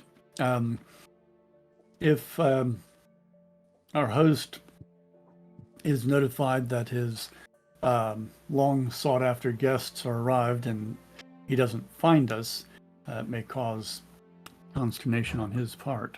Well, we need to mingle enough to get him the bottle of beer. We need to be here long enough to But do we really? Like, I mean, this is a big, like, how many people are here? Probably, you might count, like, as you're walking up, what looks like guests, maybe 15. Oh, okay, so it's nowhere near as big as I thought. You guys arrived on time, so there's a lot of party left.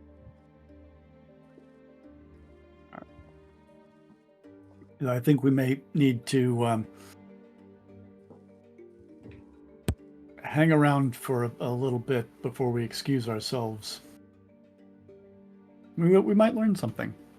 All right, then yeah, I guess I don't know if I'll talk, but I guess can just kind of do what Romney's doing and then just kind of gather information. I'm more trying to figure out though, like looking around where the vault might be, right? Like Okay. just like I might be listening, but I'm more like, where is this vault and how do I get to it? Okay. Well, if you are following the attendant towards the building,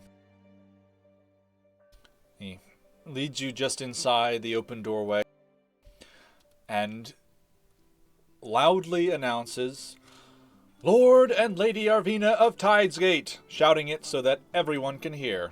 Wonderful. Heads turn and look at you. You guys can tell that there are, of the guests, a lot of them have brought guards. There's a couple of guys with swords and other items. Most of them look like they're local. They're wearing their togas and other things, and they, just kind of have the look about them of being Thalassan. But there are a few guards here, and the The manor itself has guards throughout the exterior. They seem to be kind of like, patrolling a little bit. Not a lot of them or anything, and they don't look like they're on edge. There are a few of them. I would like to go get some hors d'oeuvres. That way I'm eating and not talking, and I can eavesdrop on conversations by the table. All right. There is plenty of food, wine, other items to be collected. My lady, will you join me? And I will steer us toward the wine. And we're going to make a show of comparing our product with the local. See how we. Yeah, like inspecting the How we wine, think. like Exactly. This has notes of grapefruit or Mhm. whatever. And Sure. with an eye toward perhaps increasing trade. Well, we already have a pretty big business, right? Like Right, in we do, wine and mead. but maybe we find something. I mean, this is a special thing. Maybe we find Yeah. something that's not on the Okay, yeah. usual. So yeah, we're just inspecting the wine. Sure. All right. There are quite a few vintages and wines available for perusal. As you're kind of looking at them, there's like an attendant who's like, "May I serve you, please?" Offering you cups Of of wine. course. I'd like to sample a few first, just Right. Yes. Not full pours. We'd like to get a sense of the breadth of his lordship's offerings. Of course. And they offer you sips of wine. So, those of you who are not Lord and Lady Arvina, what are the rest of you doing? So, Javid's already referred to as Snow as his manservant, so I'm just going to be loosely shadowing Azrael. Okay. Keeping an eye out, listening into any conversations that are near me, but mainly just seeing the comings and goings and keeping an eye out. Pointing out anything that looks distinctly like she would know better than me. Like, oh, where do you think that door goes? Like, I noticed there, a couple of people have gone over there and came back, giggling. I wonder what's over there, stuff like that. So, keeping an eye out, your party are, as far as you can tell, one of the first people to get into this central area. It's a very large room. There's kind of a central courtyard area. Then there's an exterior area that the servants are kind of maneuvering around. They've got tables set out. And in this kind of courtyard, you're the only ones there so far. But as soon as you guys go in, a bunch of other people start filing in. They were waiting for someone to go in there first. And they kind of like, they cross the threshold and their attendants kind of shout, "Lord and Lady Damasus," and another, plump little humans cross through, "Lord and Lady Plaminius," and there's some more, lots and lots of folks come through. You do note there is a pair of individuals who are not wearing Thalassan garb. They are wearing what looks like Western lordly gambesons and tunics of sorts. And when they cross the threshold, they are introduced as Sir Montaigne and Sir Leonce. Does that sound familiar? Is that I've never heard of notable? them. You guys definitely have never heard of them. There is another party that crosses the threshold who you recognize as not being from Thalassa, who are Sir Janice Ulster and Sir Harlan Perry. And then a few more people cross the threshold. Lord Lucius Silvanius, Lord and Lady Septine Nunius, Lady Italicus, Lord Apollonius. Lots of names are crossing through. The place is starting to fill up by the dozen. There's now, you realize that you were pretty much the first people that showed up, and there's probably maybe 30, 40 people who are crowded around in here, engaging in conversation.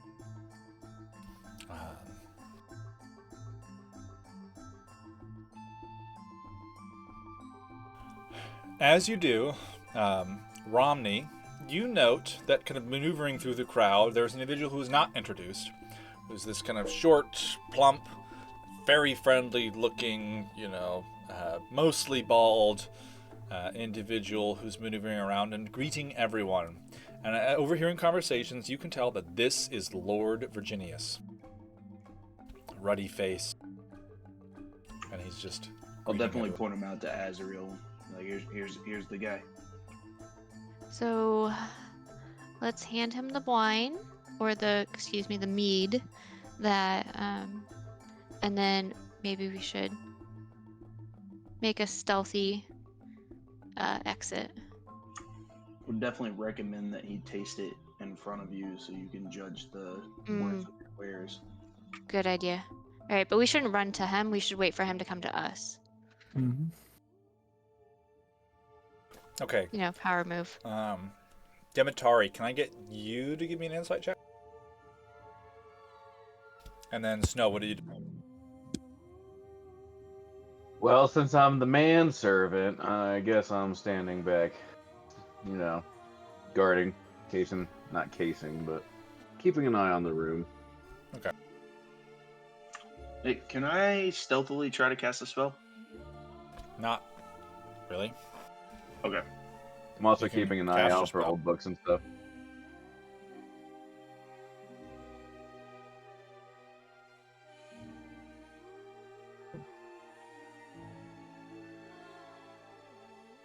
What was that, Snow?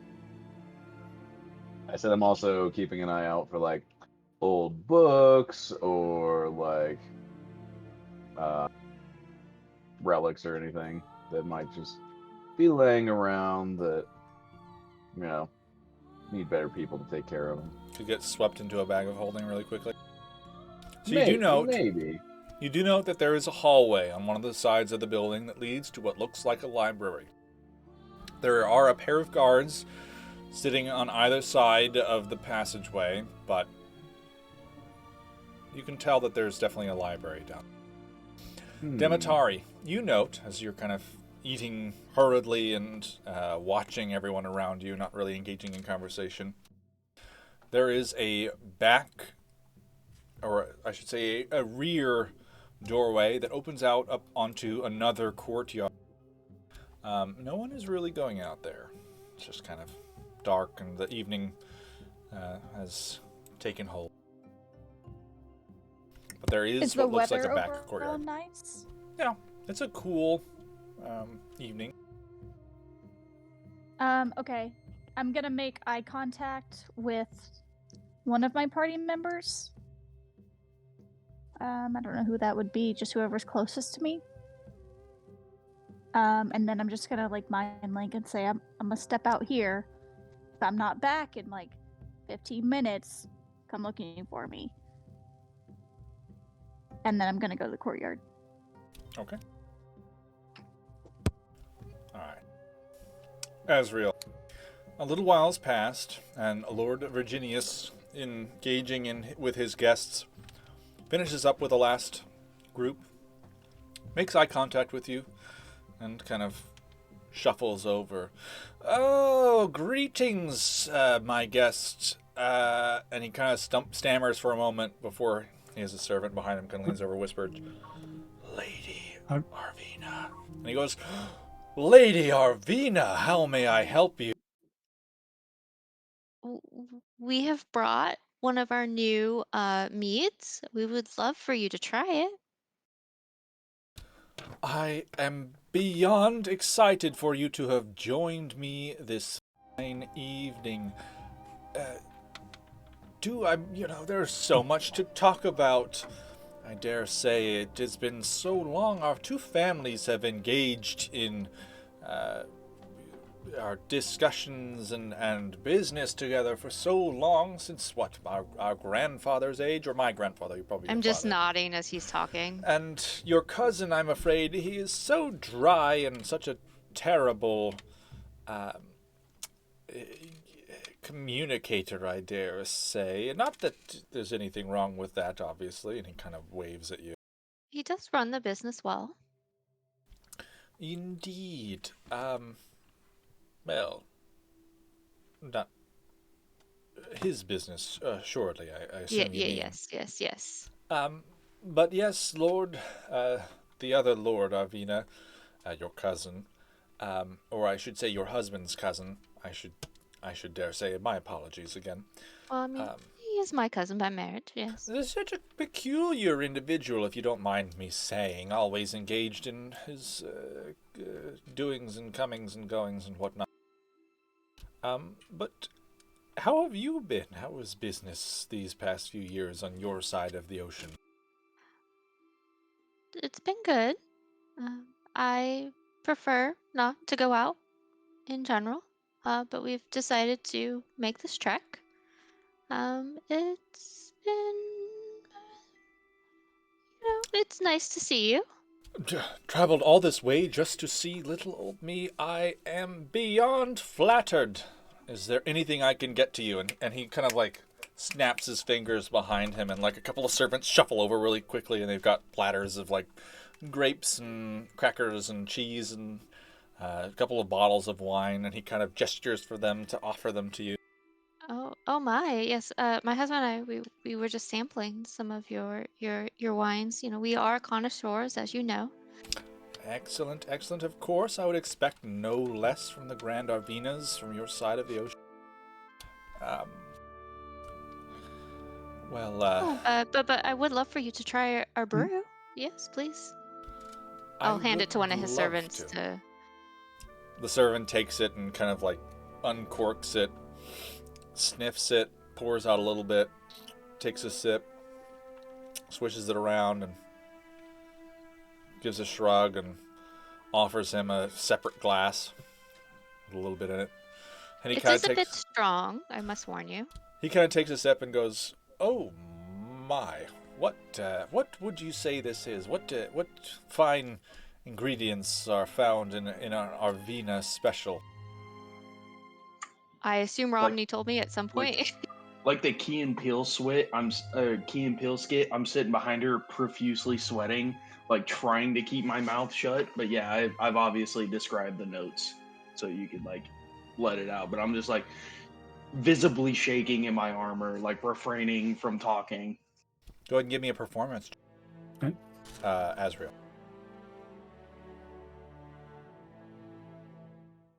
And at the point where Lord Virginius approached Azrael, I would have recognized the host was talking and wanted to come over and join the conversation.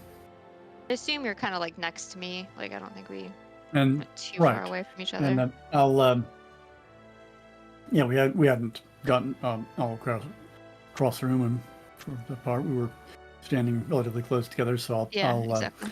Step up and add to the conversation, saying this is a new offering that our brewmaster has arrived at. You'll find it's something that we're looking at as one of the more elegant of the superior to our typical trade goods. The notes change as you drink more of it.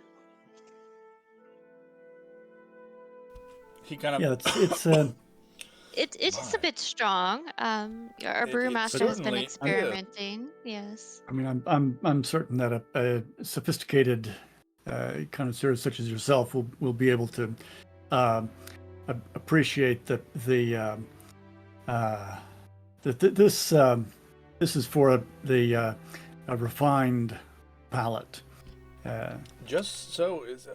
What are those scents I'm detecting? Is that cranberry and mushroom? I think I get in.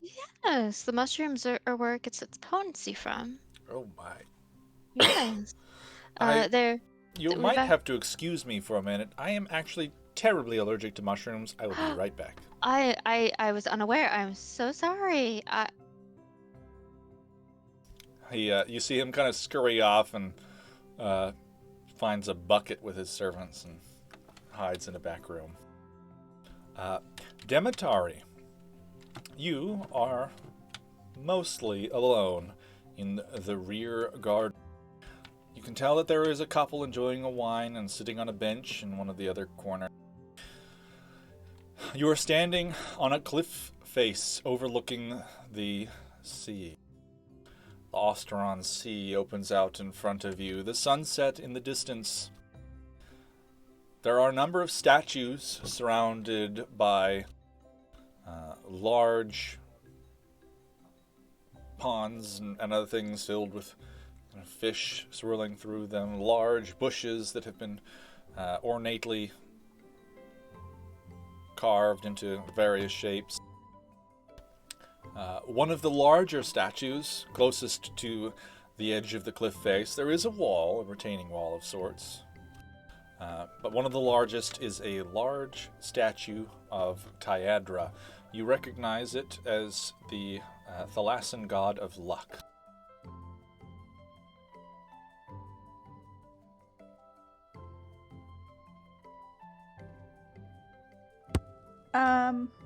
Can I know that I would stop by and admire the fish for a moment.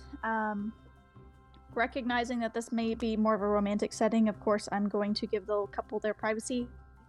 But I'm just curious to know, like, with this lucky statue god, is there like a part of it that seems to have been like part of it's been worn away? Like, maybe someone touches it frequently in that spot as a sign of good luck. Go ahead and give me a perception check.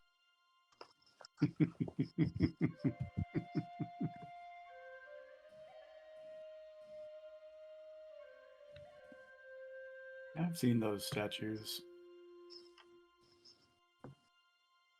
Okay, it's not on Foundry, but it was a 23. Okay. The statue is larger than normal human proportions. It is in the center of a small pond. It is shallow, so if you wanted to go to the statue, you could wade a little bit through the pond. But one thing you recognize in her stance, not necessarily that there is a spot that people might rub for luck of sorts, but that she kind of has an outstretched palm pointed towards you that appears to have grooving in the center of it, as though it is missing something roughly coin-shaped, like maybe silver dollar size. And as well, because what'd you say you got on your check? I believe it's a 23. Okay. I'm looking at my history here. You can tell that underneath the water, inside of the pond, there is a large set of sealed seams in the stone that might suggest a passageway. Ooh. I don't think that it would have been logical of me to have brought coin. So does it look like maybe somebody's thrown a coin in the pond? You know, like this is a Not that you fountain. see. You would be able to tell that the missing coin is of an unusual thickness and diameter. There would not be other coins that would just common coins that would fit in it.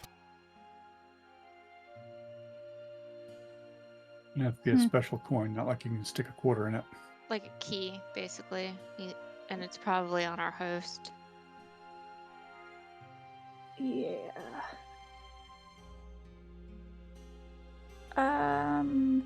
Okay. I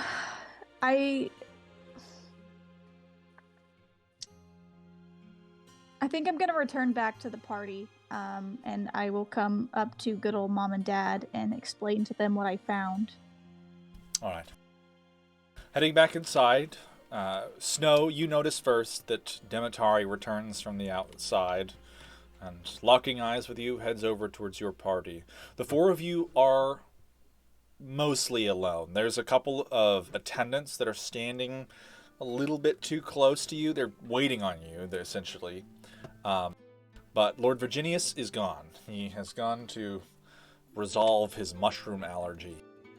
I want to go check on him. Once Demetari tells me that he probably has a coin on him, I'm like, oh, let me go make sure he's okay. Okay. Sure. With Demetari informing you that there is likely some kind of secret passageway accessible through the statue of Tyadra, missing a coin key of sorts, you follow Lord Virginius into a side passageway. There is an attendant standing over him as he hurls into a bucket. Pardon me. He kind of looks up as you enter.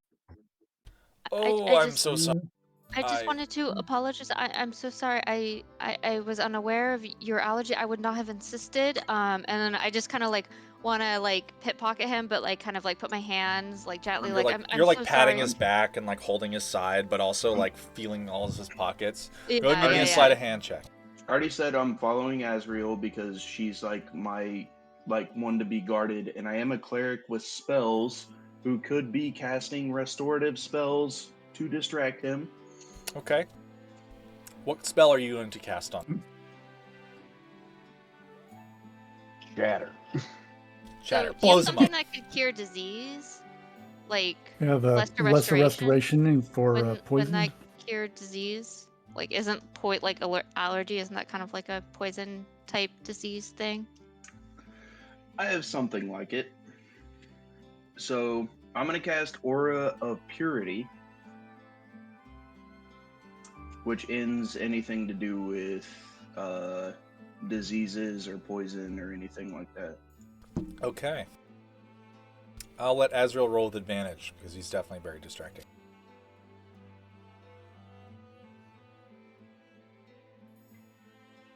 Yeah, second one's much better.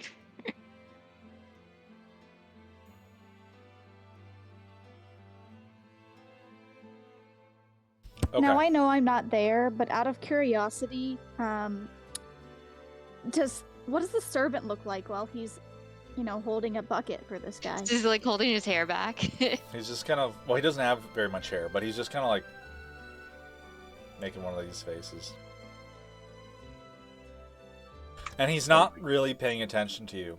But Azrael, you're able to kind of pat him down. Romney begins casting the spell, and this blast of positive energy flows forth from him. And Lord Virginius kind of sits up. Oh, I do feel much better now, thank you, as you're kind of Yes. patting him down. And from one of his pockets, you do pull out a small stone coin. And you palm it and pocket it. I'm just gonna kind of signal, nod my head to Romney, I found it, kind of. Yes, yes. My attendee here is very versed in healing. So I hope you feel better. I deeply apologize. I was unaware. Oh, that's all right. I might just go sit down a little bit and eat some grapes and drink some other wine. You're welcome to join me if you wish, but I'll be over there. I think if you don't mind, I'll go back and join my husband. But Okay. And he kind of pats his tummy, and then he shuffles off towards this really comfortable looking couch, and he kind of sits down on it, and someone starts putting grapes in his mouth. So I'm gonna lead him over there and just give him it's pretty close, right? Or is it pretty far away? No, and it's 30 feet. Not that. Yeah, far. I'm just gonna help him over there, be the supporting arm, give him a small short prayer for feeling better, and give him a bow, and then turn around and look at Azrael and just beat feet back to her and follow her. yeah, and then Alright. yeah, we'll head back to the rest of the party. All right, you rejoin the rest of your party with the stone coin. And I'm just gonna be like, kind of like that signal of like, we're good, right? So we just need to figure out how to kind of stealth away. All right. Mm-hmm. Okay. This aura that I have up also gives you advantage on blind, charmed, deafened, frightened, paralyzed, poisoned, or stunned. All good things, in case it's trapped. It also gives resistance to poison damage, and resistance to, or advantage on saving throws against being poisoned. You note as you're passing through the party, people are not as drunk as they probably could be. That's unfortunate. Maybe we need to just get you away from people. Yeah, I got it up. Everybody's feeling the love. 30-foot range. Like, Yeah. everybody's just like all of a sudden sober Well, and yeah, confused on maybe- why they're sober. They're not confused. They can tell there is this aura emanating from you, and it moves with you through the party. And a lot of them are getting upset. They're like, I came here to get drunk. I'm so sorry. We'll be getting. We'll step outside for a moment and then kind of head out. All right. As you're kind of like, metaphorically prostrating yourselves and apologizing to the other members of the party who are grumbling at you, the five of you approach the exit, and as you turn, there are two individuals standing in your way, wearing fine robes. One of them kind of, my good friends, the Arvinas. I do apologize, having never met you, the two of you, as obviously myself. I'm Lord Lucius Silvanios. I assume you would not have heard of me. I am from Tidesgate, though we operate in separate circles. I have just been talking to your cousin, Lord Arvina, and he gestures to the half-elf who is standing next to him. Oh, fuck. The fellow kind of looks at your party and just got like a little bit of a So to be fair, judgmental Romney eye. knows what the Lord and Lady look like, so we probably tried to look like them. And I specifically said that we used the disguise kit to try and look. You guys probably are the a part. you guys definitely are passing as the Lord and Lady Arvina.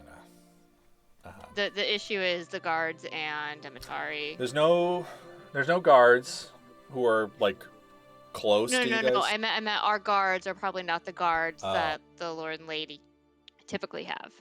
Well, I don't know that we would have, How close personnel is that? change.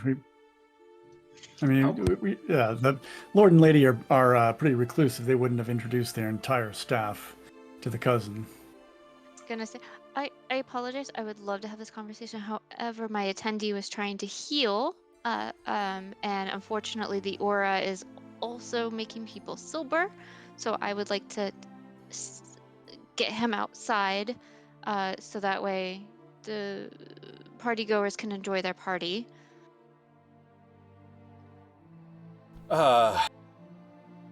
Terribly understandable, Lord Silvanios. Kind of, allow me to join you so we may converse about goings-on in our grand city. I was just telling your cousin, Lord Arvina here, interesting things about it, things he must visit. I informed him that our Grand Museum is one for the ages. There are none like it in any of the cities I've ever visited. What places would you care to invite him to visit in our city? Is he referring to Tidesgate? I'm a Yes. little confused. Okay, so Azrael is from Tidesgate, so she might actually know places that people would want to go. So he kind of allows you guys to move out of the central courtyard where the other partygoers are, and through the hallway towards the garden courtyard that Demetari found the statue in. But he's kind of like, trying to make sure you guys keep talking to him over here. Okay. Actually, what might happen? Can I palm the Actually, no, because if I pawn the coin off to somebody else, can I maybe like direct him away from the statue and Like maybe I can distract him while everybody else. You want him to face away from the statue? Yeah, exactly. So they can get in, and I'll keep him distracted. Okay. So like I might palm it to like Demetari or something. All right. I technically have not been introduced this entire time, so Yeah, I mean, he's talking to like me and Javid, right? Yes. Children So are meant to be seen, not heard. yeah, so if I palm the coin to Demetari and then like distract the guy, because Azrael probably knows enough about Tidesgate that she could like fake a conversation, right? Probably. Yeah. And Javid can just, be intimidating, I guess. Like, I mean, or, chime in as needed. Mhm. Like, has Javid been to Tidesgate? Like, does he have any familiarity with it? No? Okay. None. But, so if I palm the coin, would that be a sleight of hand check to Demetari? Yes, that would be a sleight of hand check. Okay. So I'll palm the coin to Demetari, and then like kind of basically maneuver the guy so he can't see the statue, and just like distract him, just engage in small talk about Tidesgate. All right. So I'll say, my dear, why don't you go back out into the garden and finish your reading? I know you're going to be bored with this adult conversation. to Demetari. Yeah, to Demetari and to Snow and Romney say, you fellows look after her. We'll be fine here with my cousin and Lord Sylvanius. Just gonna nod and follow her out. All right. Romney, you have a 20, right, for your passive insight?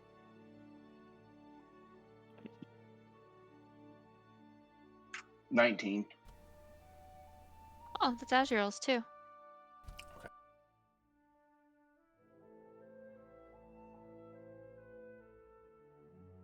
Okay.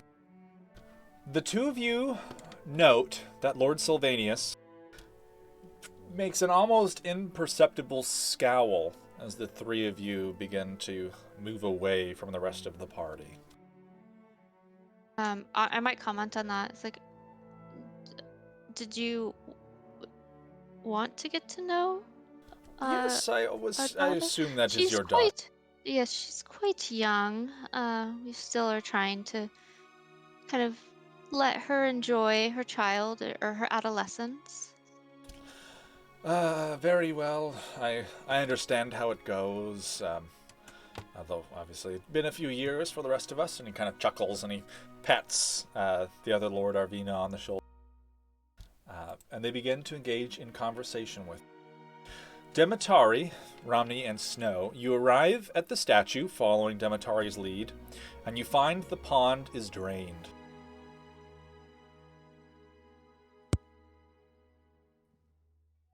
that's weird. Is there that couple still? Like, are there people in the courtyard, or is it empty? The courtyard is now empty. With the exception of the other four who are over by the door. I feel like this is gonna make a lot of noise. Rom, you got silence on him?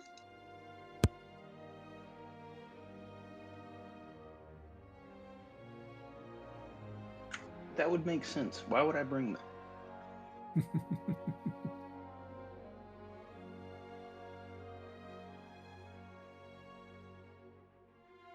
What are you guys doing? Let's see. They're further than. So you two are having a conversation currently with Lord Arvina and Lord Sylvanius. It is mostly Lord Sylvanius ranting at end about Tidesgate, kind of just ambling on and just rambling.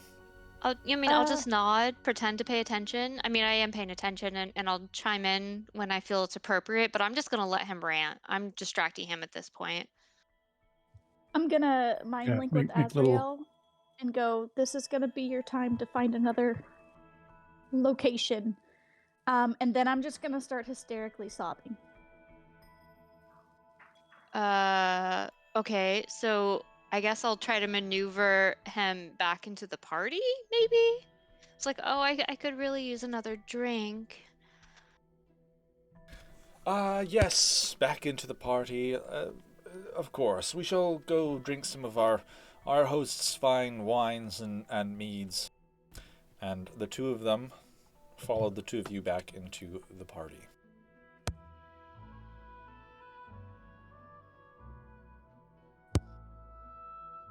Okay.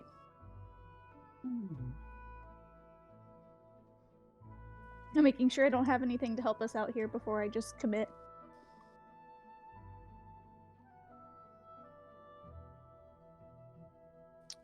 Okay, nope.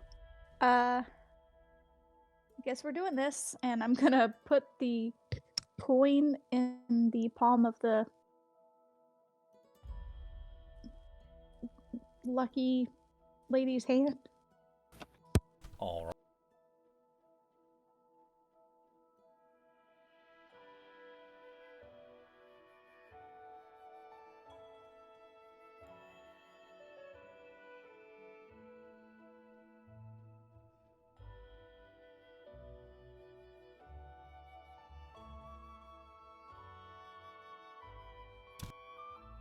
Hold on.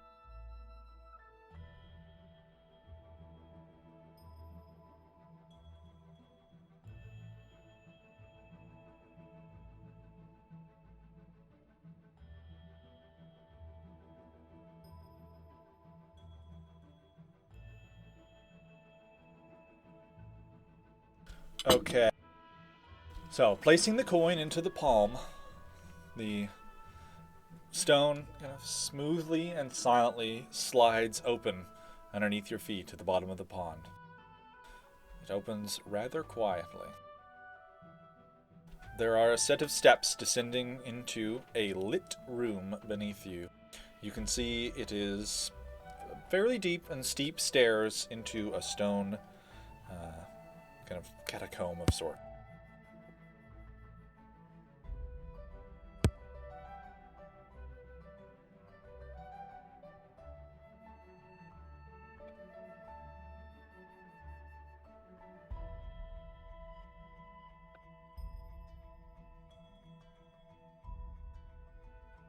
What are you guys doing?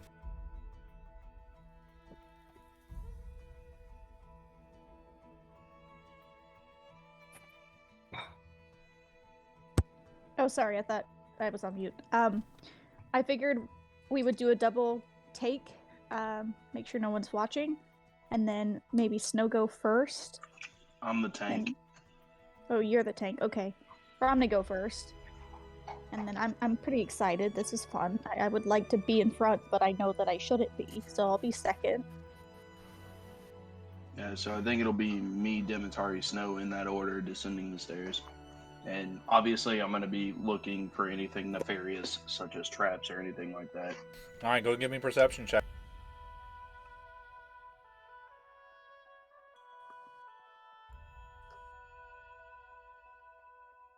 And if you guys are stealthing, go ahead and give me stealth checks.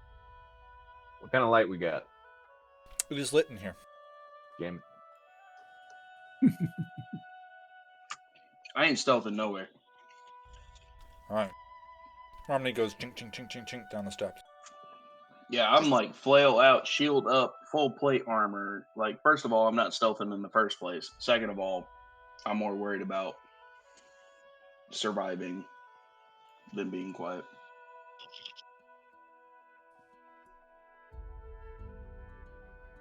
Looks like Snow's not used to his new armor either.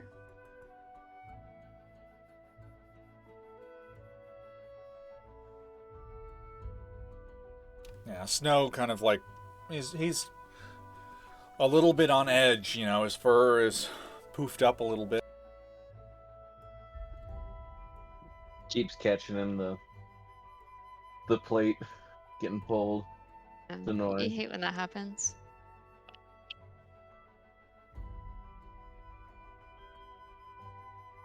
Well, they're like, kind of sneaking in. You know how, I don't know if you've ever been to like, sometimes at a networking party and you want to lose someone, you try to basically dump them on someone else and then sneak away. Yeah, I want to do that.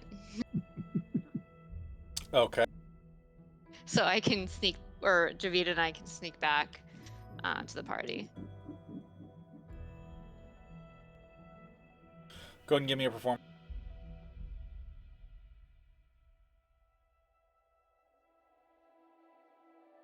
Can Javid help out? I mean, he's doing it too, right? Yeah, sure. I don't know if you want me helping out on this. I rolled a 9, so I have. All right. Back to Romney, Demetari, and Snow.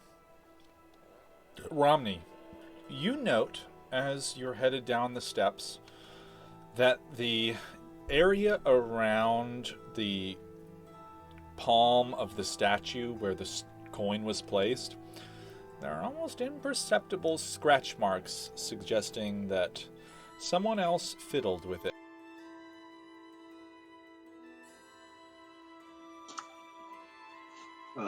Guys, we might not be the only ones down here, so just keep an ear out.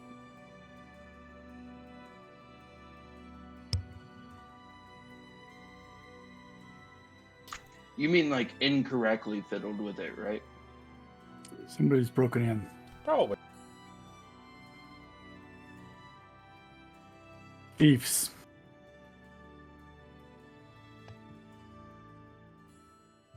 I thought we were supposed to be the thieves. There can't be two sets of thieves. Oh, it's people from Estrinium, almost certainly. Who knows? Or could be that group we ran into when we arrived. I don't think they're that interested in it because they wouldn't have given us the location if they were interested in it. I don't know that they knew. Well, I mean, the guy they work for gave us the location, so unless he gave it to them too, it just doesn't make any sense. Unless he If- doesn't trust we're gonna get him the chest.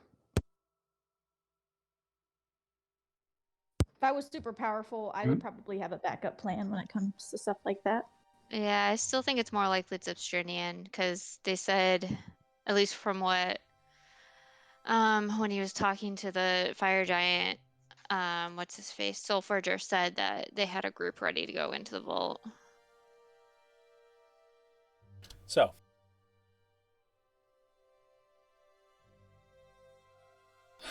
Romney, Demetari, and Snow, you descend to the bottom of the steps and find yourselves in a ornamented stone room.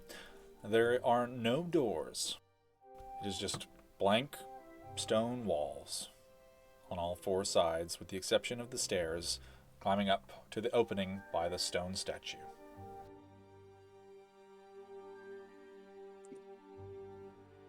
I guess locate object on the mirror. All right.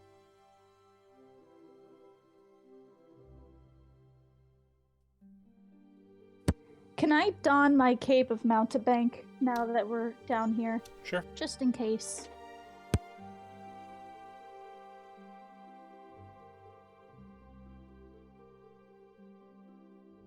You can only cast locate object on an object known for you as long as you've seen it up close within 30 feet at least once. Oh, alternatively. Gotcha. Sure. Such a confusing wording on that spell. Yeah, I thought it was familiar, as long as you're familiar with it. It just says you have to have seen it up close, and then it says you actually don't have to have seen it up close. Good luck. That's just kind of a dumb way to phrase this. Yeah. Okay. You're looking for the mirror? Yes. It is down about some distance in front of you. The mirror. I look at Snow. The mirror's down here. Mirror that you read about. I can feel it, but it's down. So, you want to help me search these walls to figure out a way down? Yeah, there's definitely something in here, and also look for scratch marks and for people who didn't go about the right way to get in here as a clue. We start combing the walls.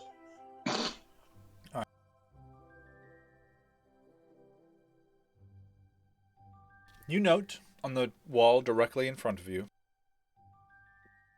there appear to be strange scratch marks. It looks like it might be writing, but it is illegible.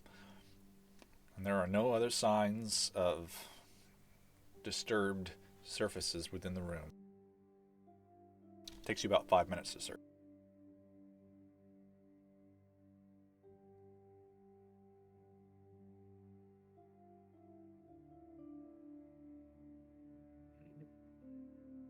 What do you guys do?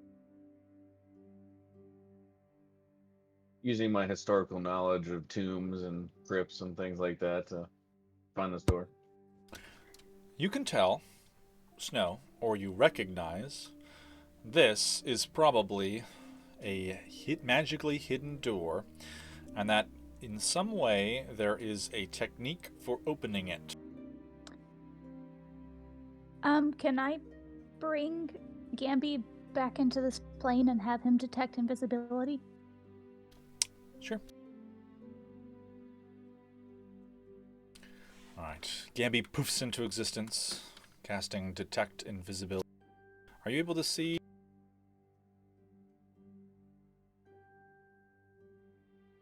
Am I able to see what he sees? Yeah. I mean, I guess that's your call, because it basically just says within 60 feet of the Tressa, magical invisibility fails to conceal anything from the Tressa sight. So if I were to be using his sight, sure. You could look through his eyes. Sure. So, you would be able to see that written on the wall is a phrase. Speak friend. Nope. It is written in Elvish, and it says, I run smoother than most any rhyme. I love to fall, but cannot climb. Okay, one more again, please. I run smoother than most any rhyme. I love to fall, but cannot climb. Waterfall?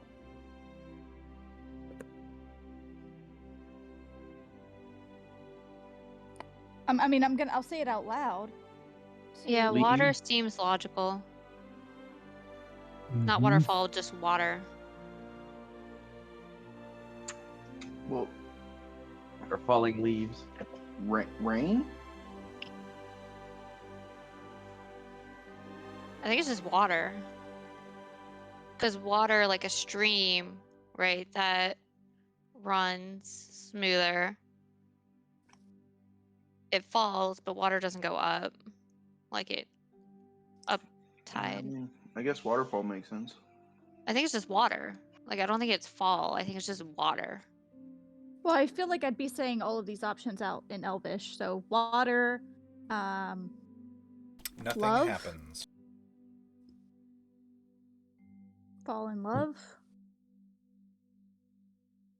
Hmm.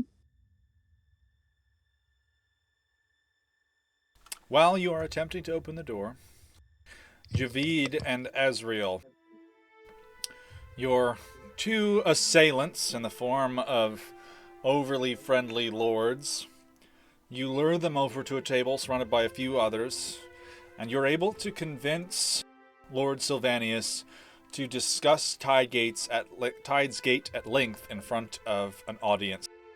And he begins to just orate openly to everyone else. Yeah, I'm just gonna slink into the background without saying anything. Right. And you and Javid just kind of disappear and quietly exit the building. Yep. So when we get to the statue, can we get in? Is the stairwell still visible? It is. Yeah, All right. we'll head down. There is a large kind of stone dial on the wall about halfway down. Should we close that up? We should probably close that up. Oh yeah, we should close that up. All right. Twisting it, and the ceiling seals shut, locking you in this stone room. Well, that's not ominous at all. So Do I still have the mind link with Demetari, or did that fall away? It probably fell away because we were too far away Yeah, from you each got other. a little too far away from her. I mean, you're literally in the Okay. same room as her. Okay, yeah, I'll just yell out, Demetari. It's We're still down there's here. light in there. You guys can see each other. Oh, okay. Oh. We're in the same Yeah. room. All right. Maybe And we're just wanting to be dramatic and then slow-mo run to each Yeah. other. It's been It's so been long. yeah, it's been so long. God, we're in a Romney, I parallel. think I'll take my weapons. We may have need of that, and you should grab that out of the bag to save time later. Yeah, I pass everybody's stuff out. I'll repeat the rhyme to Javid and Azriel. This is also to make sure I wrote it down right. I run smoother than any rhyme. I love to fall, but cannot climb. That's how we're getting in. Is that all the words? I mean, Demetari is really smart. Can she just roll an int check and succeed? If that's how you guys want to get past my riddles from now on. I tried. I can't think of another answer. Water was my answer. What have we said so far? You said water. Run Waterfall, smoother. rain. Well, rain falls like rainfall. Yeah, Mhm. we tried all three of those. Nothing happened. Maybe it's not a word. Maybe it's not a. Did you say it in Elvish? Yeah.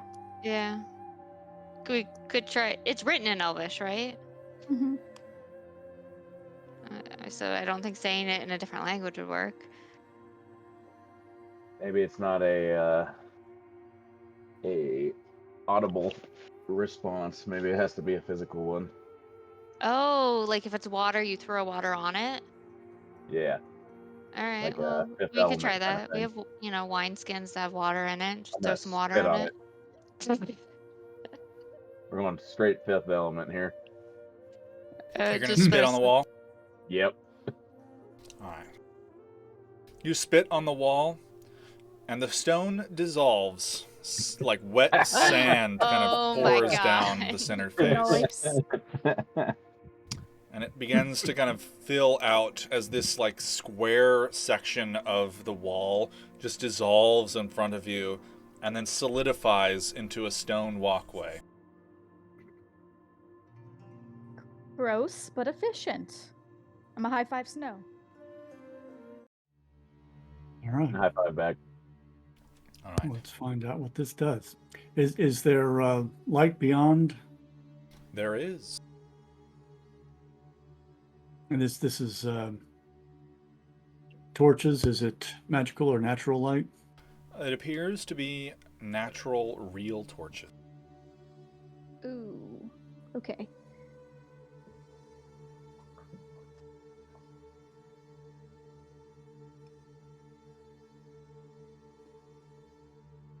All right.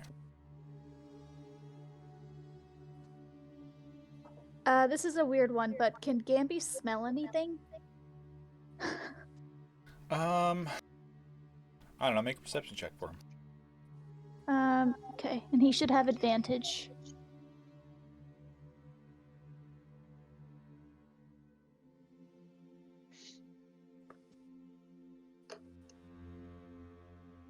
Well, isn't that something? All right.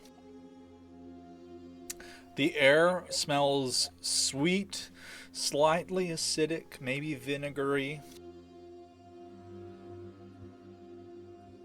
There's a little bit of rust to the air, a little bit of mold.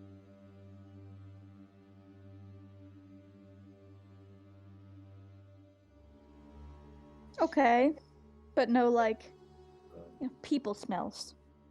Probably not. No. I mean, he can smell you guys. You guys have a very pungent odor. I'll be back in a second. I'm gonna go yell at the dog. Okay, I guess it's as safe as it's gonna get. And keep moving forward. On the lookout for anything that looks nefarious.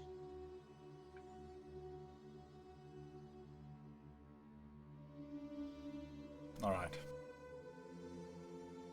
There do not appear to be any traps in this passageway. It is simple. As you get to the other side, you can see a similar room to the one you just entered. However, at the far end of this room is a large stone statue, very similar in manufacture to the one that you had passed underneath to get in here before. However, this one appears to be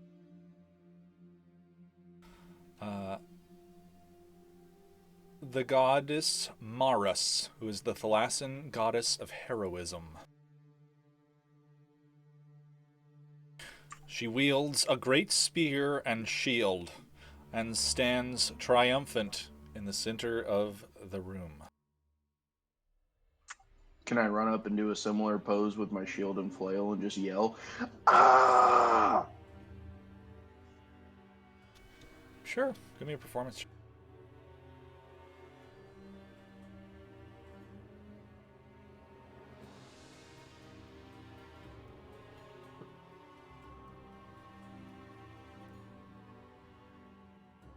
As soon as you leap into the pose, grant the shout, there's a rumbling in the room. The statue shifts and twists into a figure, her head down and looking at you, Romney. She gives you a little bit of a bow and then points her spear at you, challenging you to a duel. Let's go! As soon as she turns, the rest of you can see the wall behind her and realize that there is a door there. It is shut currently.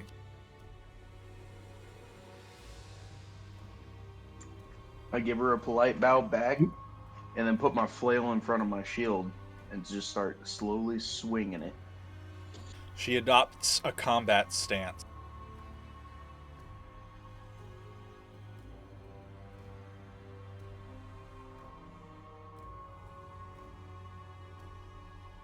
Can I get you to roll?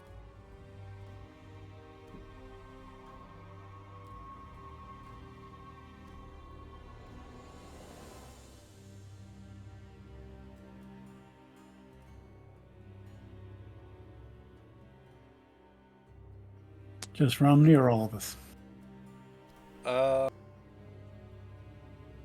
Wouldn't that depend if you plan on intervening? I'm not getting in the way. I'm going to let Romney have his honor duel. Right now, we will just say Romney.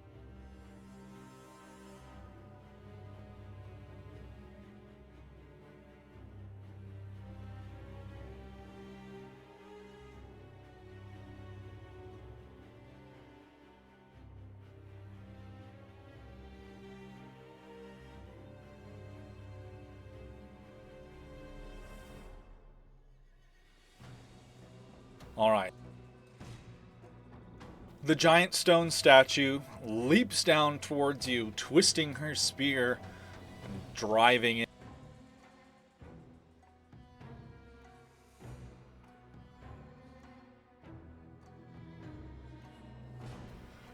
She, however, does not attack you, and instead targets you with a strange spell. I need you to give me a wisdom saving throw. Well, I miss.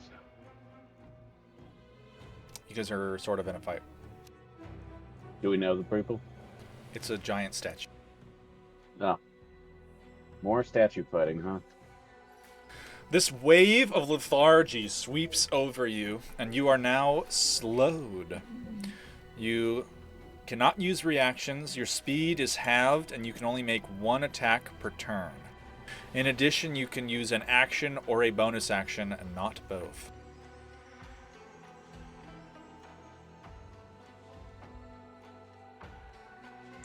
Spells take 2 rounds to cast, correct? What?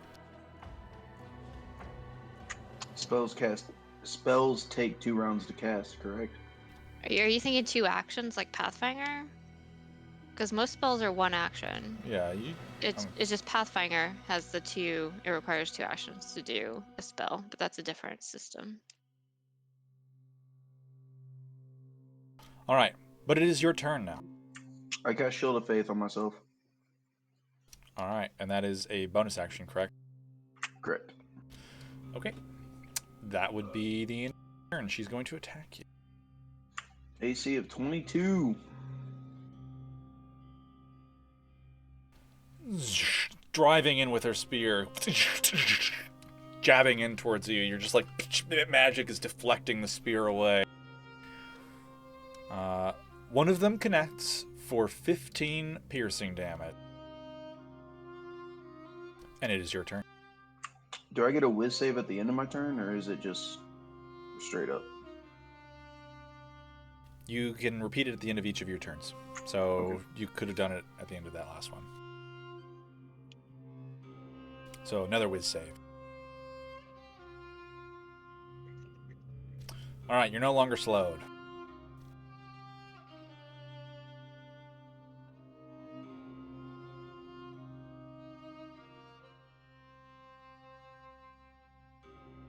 And it is your turn. Bonus action, I cast Spiritual Weapon.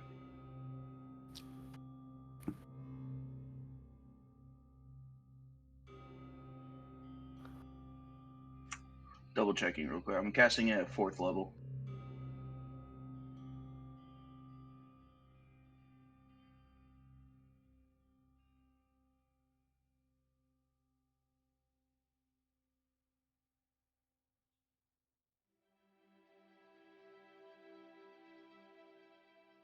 Okay.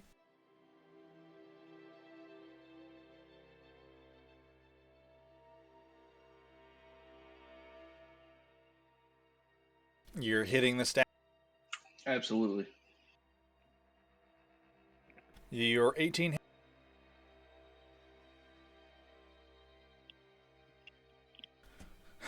You strike the rear of the statue.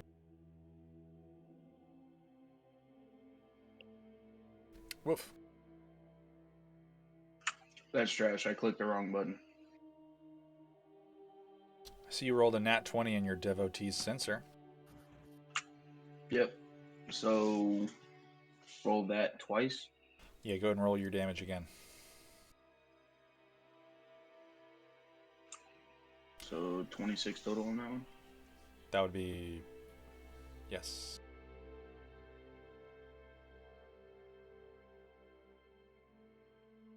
That is bludgeoning damage, if that matters. It...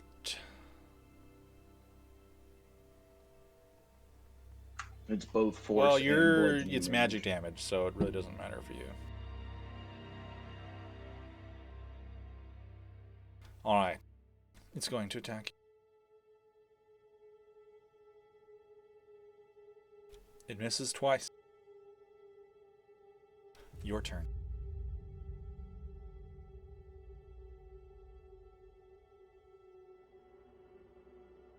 That, unfortunately, misses.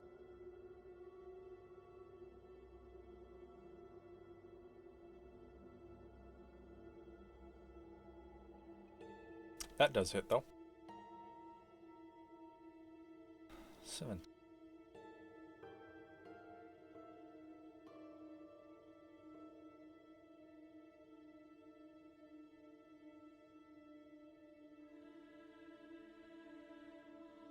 And the golem.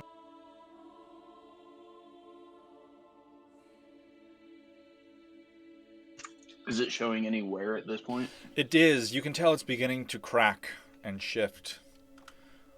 It's having to, like, change stances a little bit as it fights you.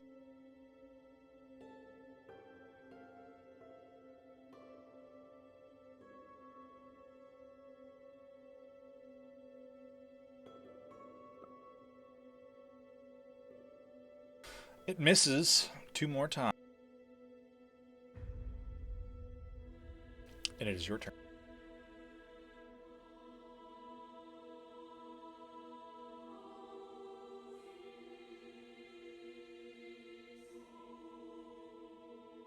That's tough. Yep. Unfortunately, it makes 2 more. Well, that one definitely hit. It critically hits you. Its spear kind of twists underneath your shield and just like catches you in your stomach. And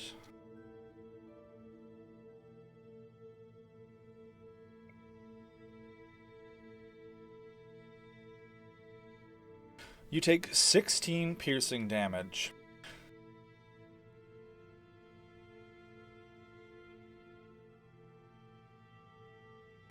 The second strike twists in and jabs you for 7 piercing.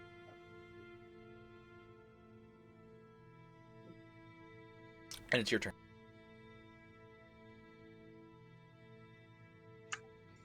All right. I'm going to spit on the ground, blood a little bit, and just look at the statue and say, we're getting by. And then the whole room goes dark as I do Twilight Sanctuary and grant myself 1d6 plus 10 temporary hit points. All right. Darkness washes off of you.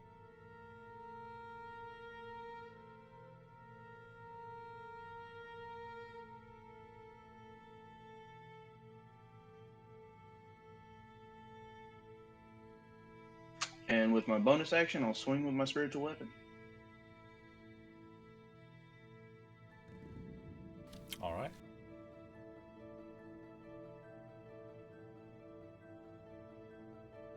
That hit.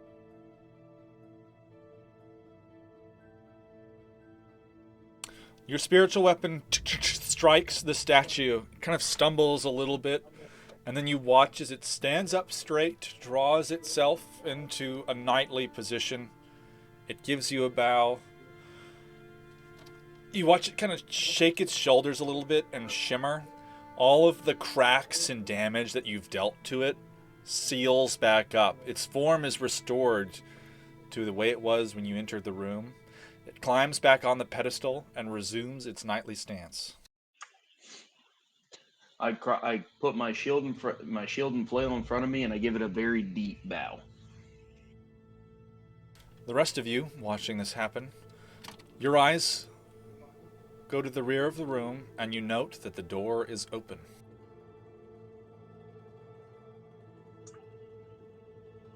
Fuck, that hurt. Thanks for taking one for the team, Romney. Yeah, how bad does Romney look? Like, is he like barely standing, or? I'm like half. Like you can walk it off, right? I mean, yeah, probably. As we're walking, I'm gonna activate my sensor and take all that shit for myself. How long does your Shield of Faith last? A minute, I believe. Okay, so it ends pretty soon. All right. Oh, sorry, 10 minutes. Okay, so you have it for a little while longer.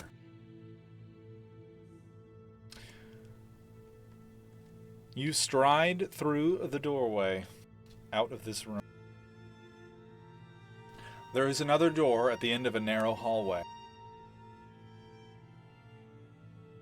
However, as you traverse to the other side, Snow, you notice that there are peculiar openings along the wall here.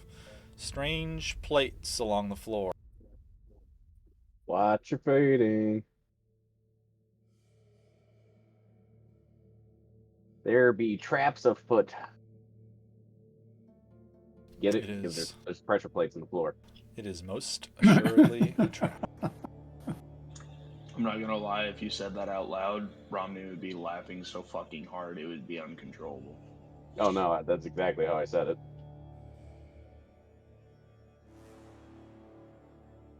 Coughing up blood and everything, just laughing. Maybe don't die. Oh, I'm All gonna right. go now. All right, let's do this. Let's find these plates.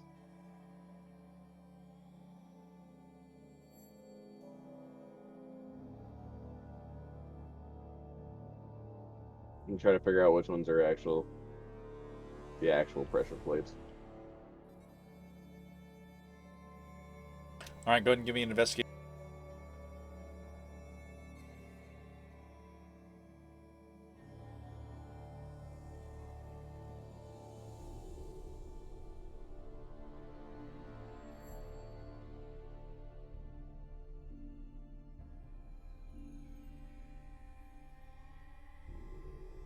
All right. You're able to identify the ones that are more than likely the trap activators, guiding your party through them to the other side.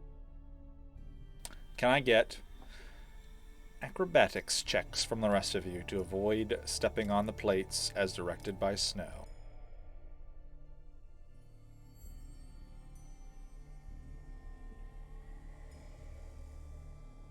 I fly. Fair enough. Yeah, I suppose I could walk along the wall, but it's also fun sometimes to, just do a little fun parkour. True. Can I get one from Demetari?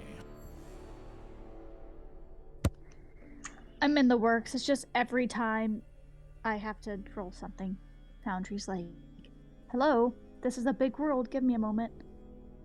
Okay. I'm not gonna lie, your boy is short and fat, so I'm gonna fly when I can. I'm just not graceful. I'm trying to think. No, I couldn't carry you. Maybe I could. So I have, what is it? An 8 strength. 10 is to be able to carry 150 pounds. Demetari's what? Probably 120? I could probably carry her, right? I will say, I was going to call this a group check, so I just needed more than half of you to succeed. Okay. And with only 3 of you making the check and Snow's assistance, I'll say you guys pass. All right. So, you were able to get to the other side. It is a narrow doorway. Who is going through first? Romney? Now, have you looked at this door to see if the door is okay? And check the door for traps. The door is most assuredly trapped. It's fine. Well, if Snow said that, I'm going through the door. I'm gonna grab him by No, the collar and Snow. yank him back. All right, well, I'm gonna deactivate the trap, I guess. You sound so disappointed. Okay. Go ahead and give me an Arcana check. Oh, fuck. Or a check with your Thieves' Tools. However, this No, is a I would do magical Thieves' check. Tool. And No. it will be much difficult with Thieves' Tools.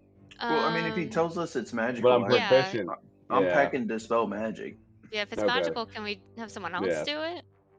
Sure. Unless Demetari wants to take it, do you have Dispel Magic?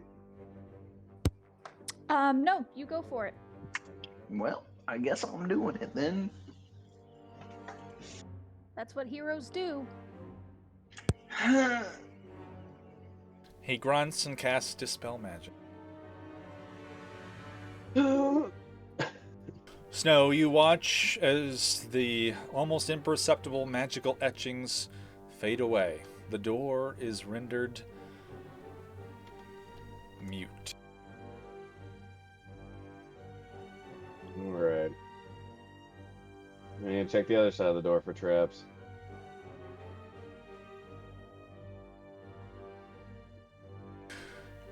Attempting to operate the door, you recognize that it is locked. There is a key mechanism to it. Alright, well, this I got. Pick the lock. Go for it.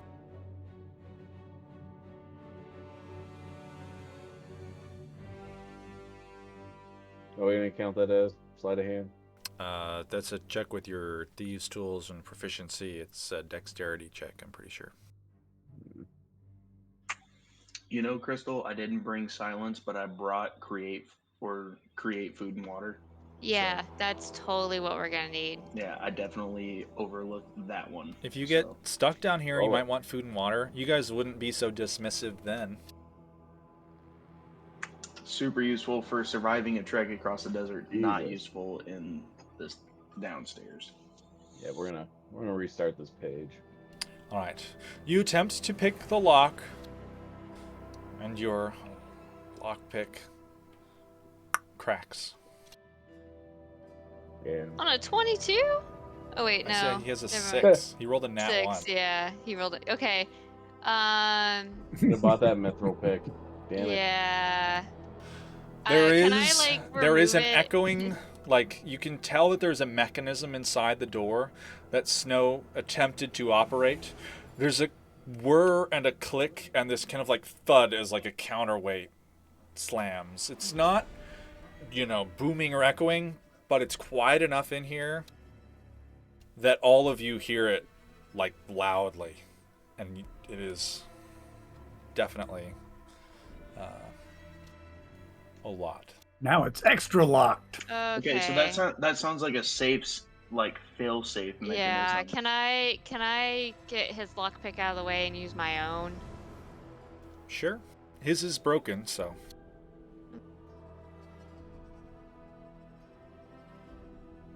Alright. Like, no, you need to invest in better quality gear. I'm just saying.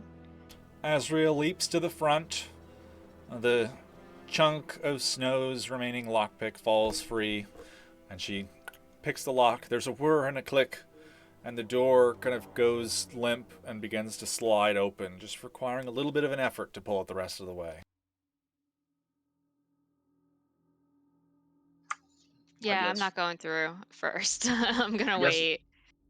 I guess as the beefcake of the group right now, I'll send that door home and then go through. Alright, Romney opens the door, and so what is the order after Romney?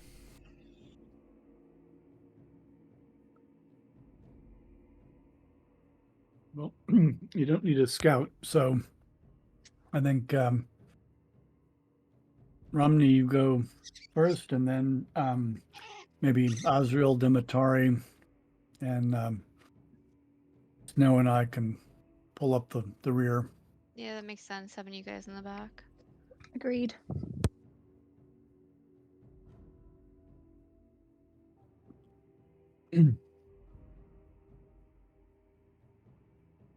All right. The 5 of you enter. The room in front of you is quite decorated. It's filled with chests. There are chalices of gold and other items found within. Quite a few magical items, kind of leaned stacks of them. 5 or 6 large paintings are leaned across one another against a wall. There's multiple pathways through this room. It's not particularly large, but it is quite full of rich Loot. items and loot. Is there any signs of another group having been in here? Not that you guys can currently see. There are passageways, like, the loot is pushed off to one side in such a way that there's, like, walkways through it. I look around for the mirror. All right. You guys are heading inside and searching for the mirror. Go ahead and give me your perception check.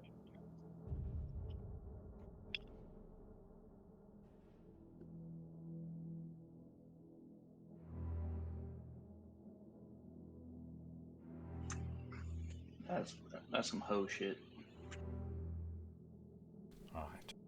Well, you're short, and I'm sure the No. loot is taller than you. No. On my screen it says 18, and then the number popped up. Like the dice said 18, and the number popped up as 10, and I was like, Oh. wow.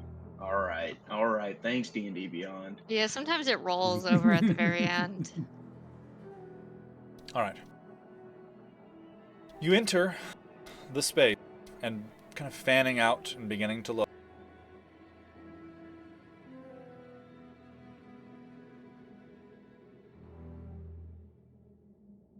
There are 3 large alcoves at the other corners of this strange kind of oblong domed room. And yet more items to be found within each. Snow, you have entered the furthest side and begun looking around. And recognizing the drawing and Verdigan's instructions, you spy a small chest tucked underneath a few other items that matches his description. Open it. Open it. Can we have someone look at it first? Don't no, don't touch it. Snow is No, the Snow only one found who it. knows that Snow it is found it. there. The rest of you are busy searching your own corners of the room. I had warned everyone not to touch it, that it holds curses before we came in here. Open it. I did in fact do that.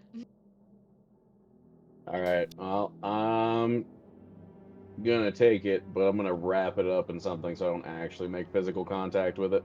So you're gonna like throw something over the top of it and then pick it up? Yeah. Okay. It's not like super large, you know, it's like easily carried in your hands. But you throw a cloth over it and lift it up and kind of sling it underneath one arm. And you step out in the center of the room carrying the chest. Javid, at the same time, you spot in a corner of the rightmost. Underneath the sheet, you recognize a shape of what is likely the mirror. Pulling the sheet down, you can see this perfectly smooth mirror of obsidian in front of you. Found it. Yeah, we don't need to take it. We need to go in it. Yeah, it's over here. Snow! What's the phrase?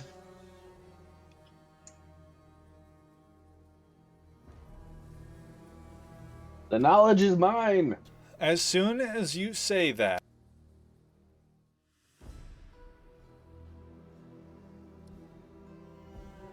I need you guys to roll for initiative.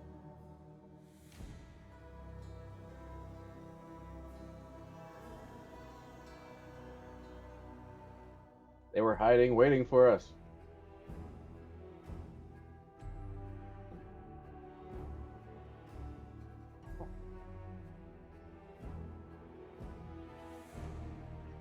Azrael, don't forget that now that I'm back, you have initiative. You have advantage on initiative. So it should be 18. Javid, you can't be surprised, and correct? Correct. As soon as I knew you this was going to happen. As soon as you had called out that you had found the mirror, there was just a faint noise behind you. You did not turn around to look at it, but you recognize that you are about to be attacked from behind. What would you like to do?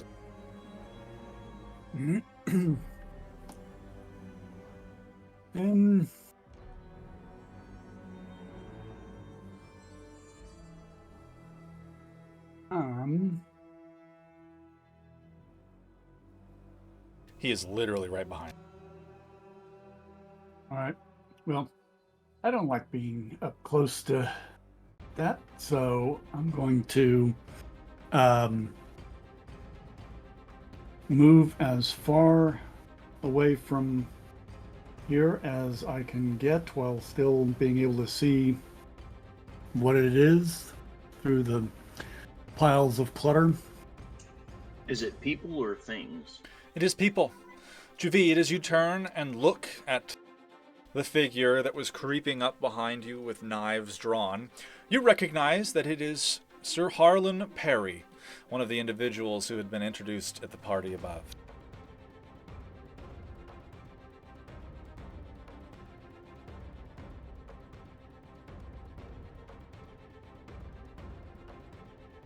Do they look Obstridian? And I mean, they're wearing like Thalassan robes. They just have knives.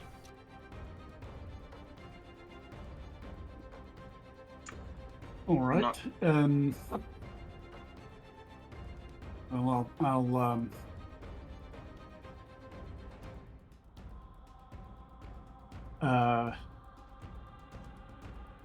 draw an arrow, and we'll try to put one in Sir Harlan.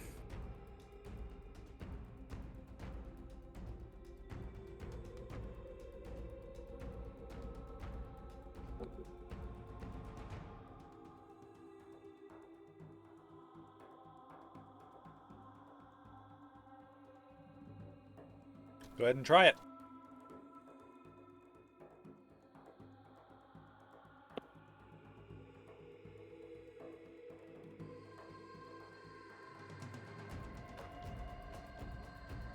Oh shit, I'm sorry.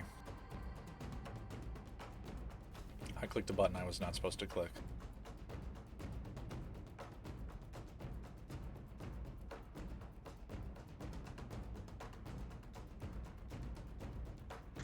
Holy shit, Liam! Like 7 rolls. Yeah, what was that? I reset the initiative somehow. So everybody re-roll initiative. No, you all have your initiatives back.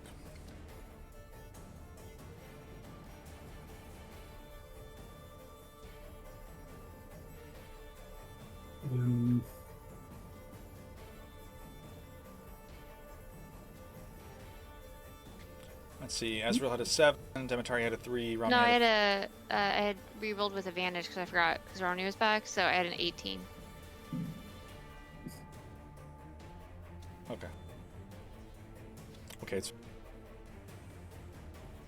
You have disadvantage, by the way, Javid. Because he is literally right behind.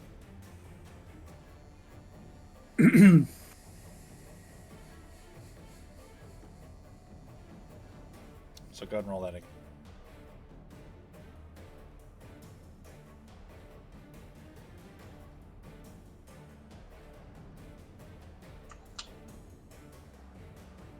That does... Point of question though, is my Shield of Faith still up? Has it been greater than 10 minutes since the It fight? has not. You can still have Shield of Faith. Okay. Alright. You, Javid, you whip around, launch the arrow, it like grazes his thigh. Harlan kind of, and then he draws up with one of his knives and readies to stab. Are you doing anything else? Well, if this is my turn, we're going to take advantage of it. It is your full turn. I'm going to do it again.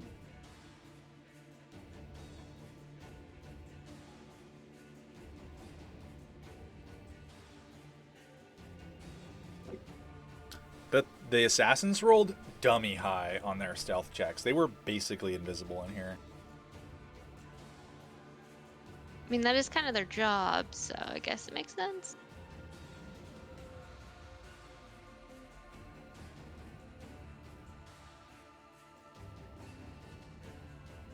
Go ahead and roll your second attack if you would like, Javid. At disadvantage.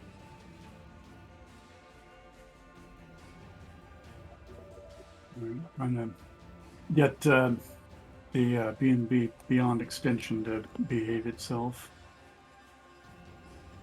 Takes me a few clicks to... Alright, and for the initial attack,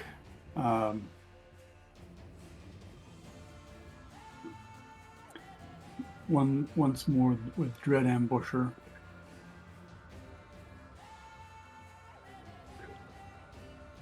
This time he's ready for you. Your arrow sails across the room and thunks into a painting on the other side.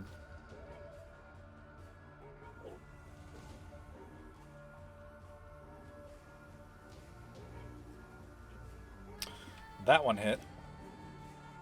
You don't have Dread Ambusher on all those attacks, though, right? It's the first one that hits on Okay. the initial. Okay.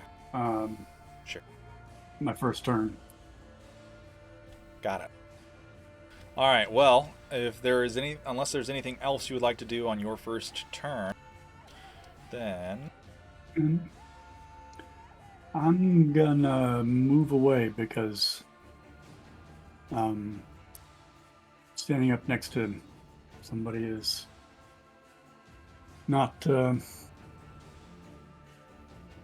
my forte.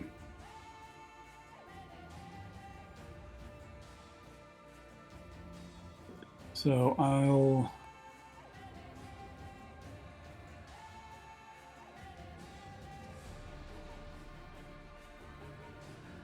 all right. if you're moving away from him, he's going to make an opportunity. Alrighty.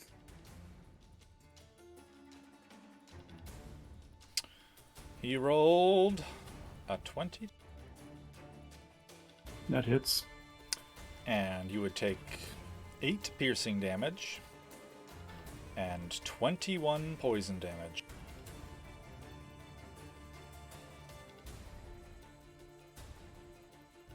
Oh, sorry. I need you to make a con save to reduce the poison damage.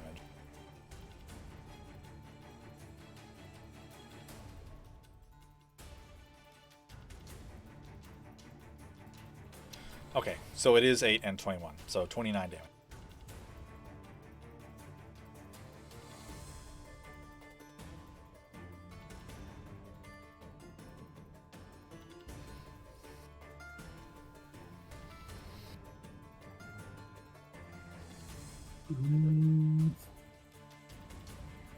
All right. Well, that stung a bit, so I'm going to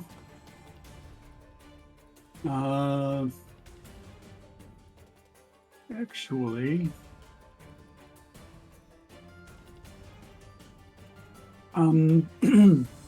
haven't done this before, so I want to make sure I've got this right. I want to use Nature's Veil. Yeah, as a bonus action, which I've not done. I become invisible.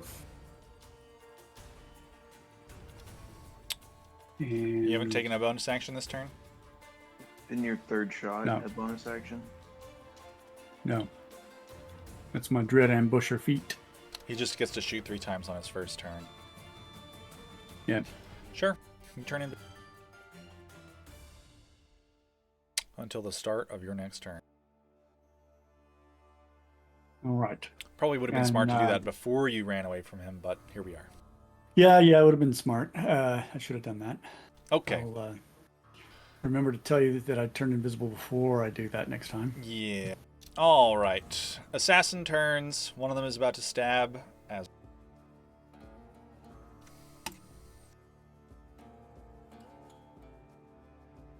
Alright, my AC is currently 20. I mean, it's always 20. He is about to hit you really hard. Not as hard as he could have hit, but short sword and dagger diving in towards you. You kind of look up and you're just totally caught unawares. One of them jabs into your thigh, and I need you to make a con save.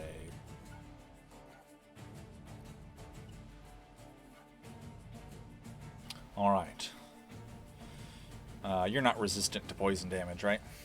I'm trying to think. It's a feature I get, but I don't think I have it yet.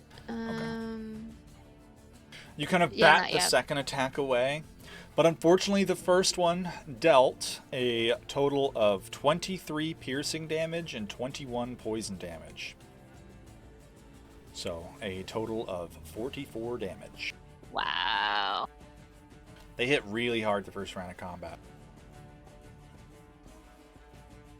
And might as well. The other one's going to go over to Romney, and he's going to attack Romney. Romney, you don't have the alert feat, right? No, but 22 AC.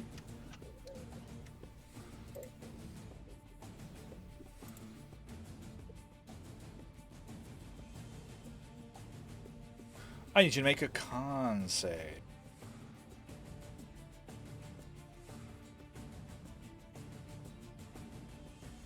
All right. Lucky you.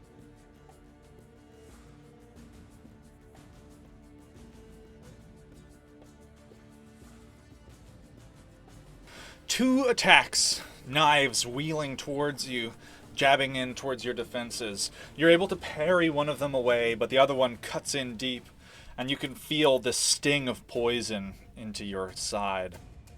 It was a critical hit for a total of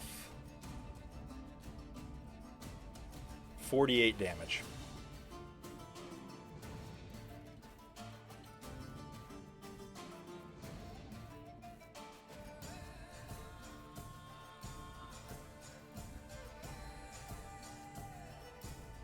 And he draws up both of his blades in front of him, readying 2 more strikes, and he gives you a wink and a smirk.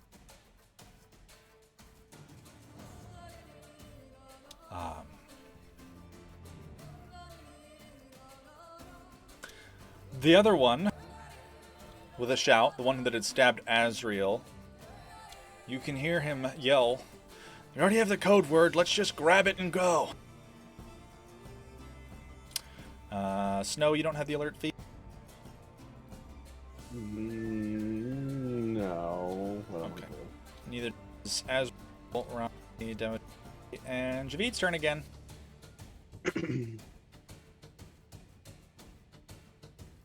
All right. Nope, I did take the alert feat. That's right. You bastard.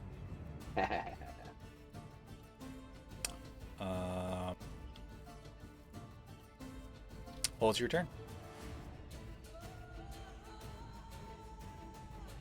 Alright. That's one of the baddies, right? No, that's Javid. He's invisible. You can't see. He looks weird when he goes invisible. Alright, well. Gonna target that one. Gonna drop the box.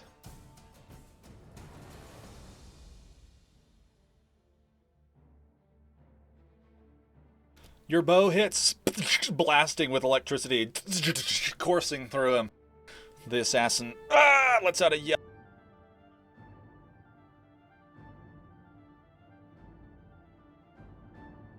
Jesus.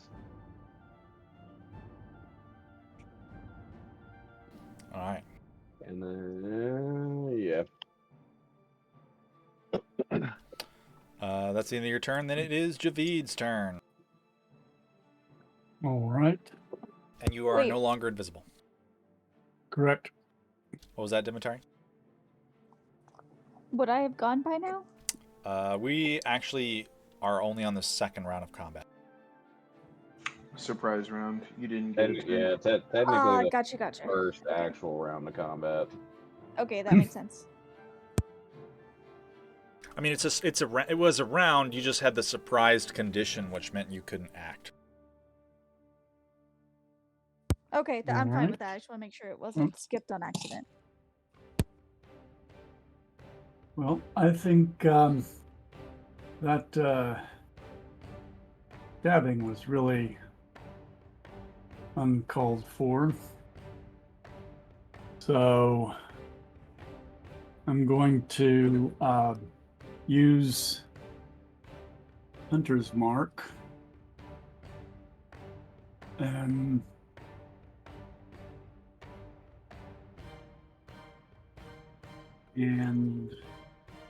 also Sharpshooter Feat and see if I can just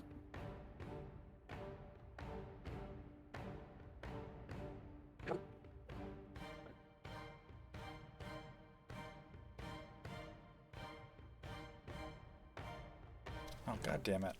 I should have read the rules for surprised. What? I could have had them move away from you guys, because you can take reactions now, but you couldn't have taken them last. Well, so you can take reactions after your turn in initiative rolls, right? It's only they the could fir- have taken advantage No. that you didn't have a reaction. Yes, so you cannot, on the first turn of combat, if you are surprised, you cannot use reactions. But now that we're not in the first turn of combat, you Yeah. can use reactions. Which one are you attacking, Jav? The one that stabbed me. Okay. Well, it just And happened all so fast. I just didn't think about it. Yeah. That was dumb. Okay. Alright, it hits him, Javi. All right. Well, I'm going to hit him again. Use my second attack.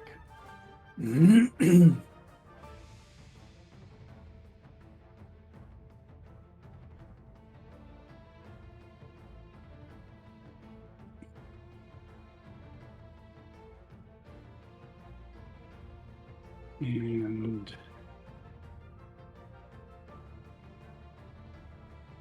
they're probably going to run. Can I block the entrance with my body? Sure, you can try. Alright. Well, I'm going to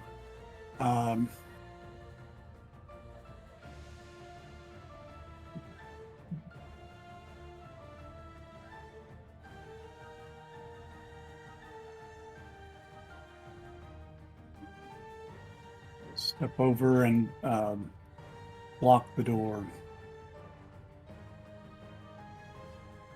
All right. Oh, wait. They're not going to be running out. They're going to be going through the portal, aren't they? Never mind. Oh, well. Well, didn't they say grab it, or did they say go through it?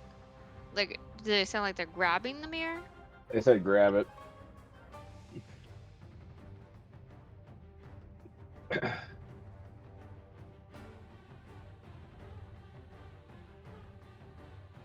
All right. We'll If that see is how well they can do that. the end of your turn, Javid, is there? Yep.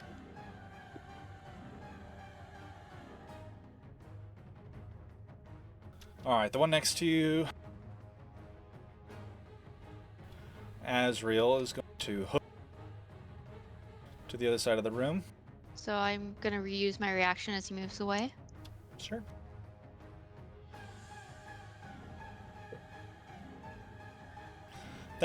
You clap him on the back of the head as he stumbles.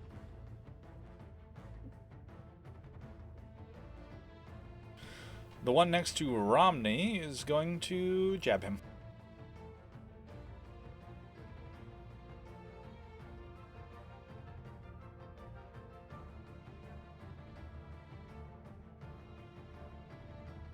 Your AC is 22. 22. I need you to make a con save.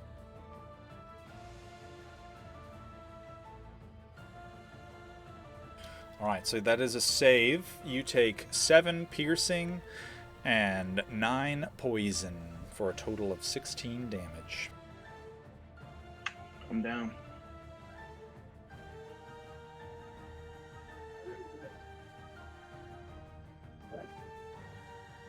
The other one is going to run over Javid, and he's gonna jab Javid.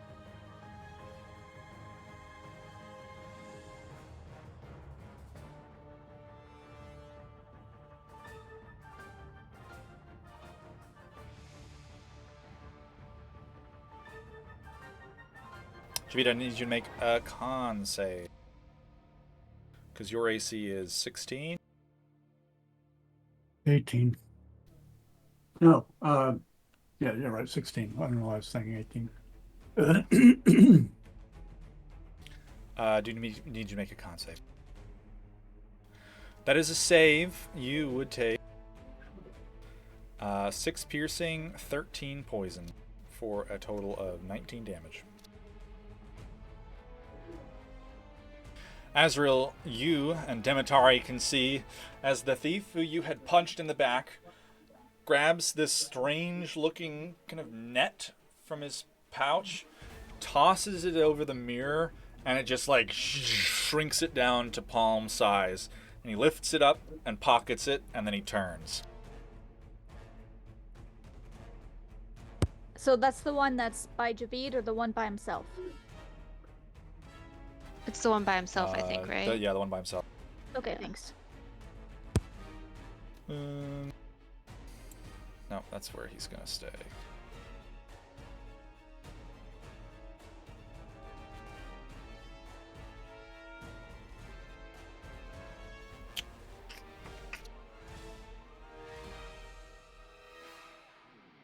All right.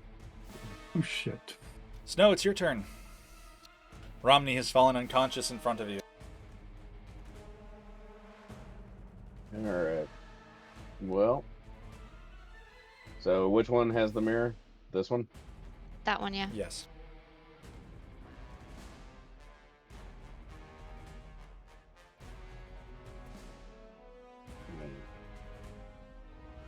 Gonna move up here. Insightful fighting, that one that has the mirror.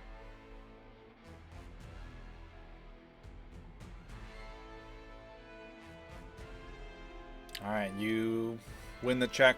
You can tell that he is probably about to escape somehow.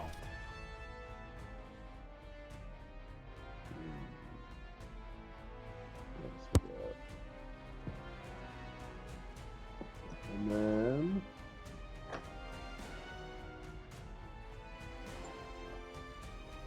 yeah. Jesus Christ. All right, you launch the bolt across the room. He ducks underneath it, and you can see his eyes dart towards the corner and the door.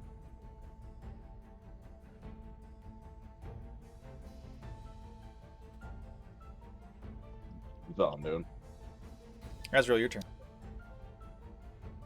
I'm gonna yell out. I'm using Healing Word, aka Revives Key, on Romney because he's within 60 feet, and I'm just gonna yell, Romney, stop laying down. We need you at this point.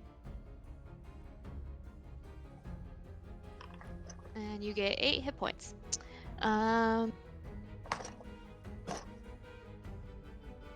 I'm gonna run over the guy with the mirror, and I'm just gonna bite him.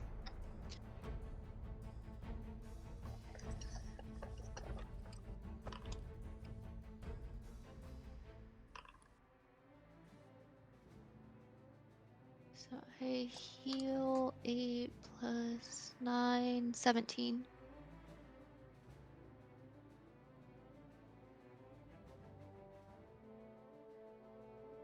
He's still up, I'm guessing. For He got hit for 17, so the 8 plus the 7 plus 2, so that's 9 plus that's a 17. I He is rolled still up. terribly, unfortunately, on my crit.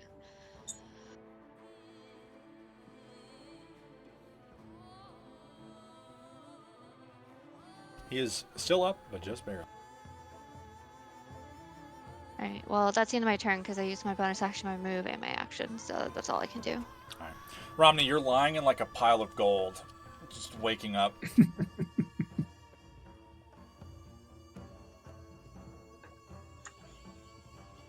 Alright. I'm gonna roll over to my side and see that guy that. So I'm looking where I think where last remembered getting hit from, and I see that guy over there, and I go, okay, you son of a bitch. And I throw my hand out and I cast Dawn in that corner.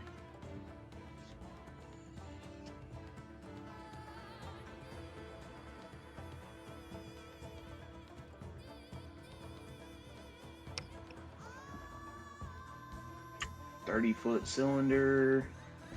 Has to make a Constitution saving throw.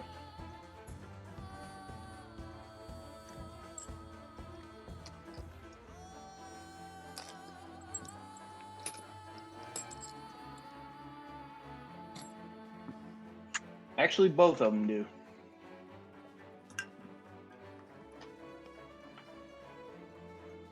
I mean, you would have to do, I think, because it's such a big circle. Would I as well? Yeah. Both me and Javid? No, not. I mean, good lord, if that's where you want to put it, sure, make everyone do it, but you can make everyone in the room do it, Frank. No, that's where I'm putting it. Alright, so that's a con Right save, there. you said? Con save. Okay. Okay, everybody do. God damn you. Seriously, Not- Romney, you have to stop hurting your party. Not. Oh, nope. Nope, I'm good. I'm outside. Yeah, not Snow and Demetari. You were the only two not in the circle. And the Look how save helpful is Romney's 17. Yeah, that's 21 damage. Are you kidding?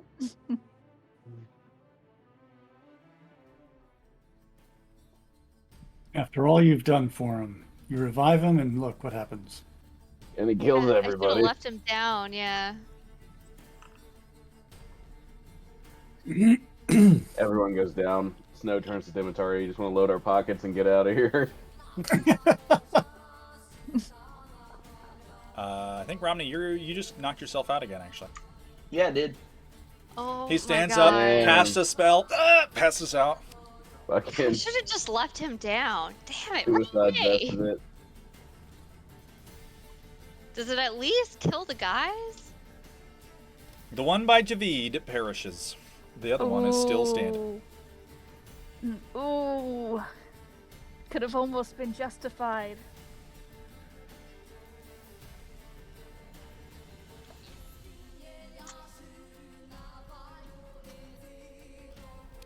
Also, yeah, well, no I more didn't shield realize.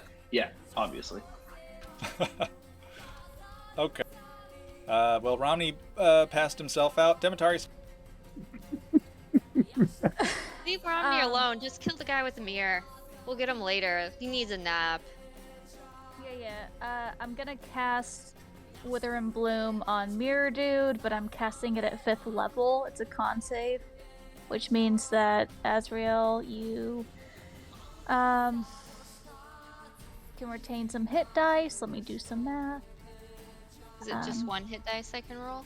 No, so let me not.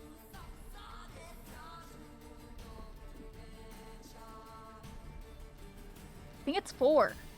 Oh wow. Okay. And then that's gonna be.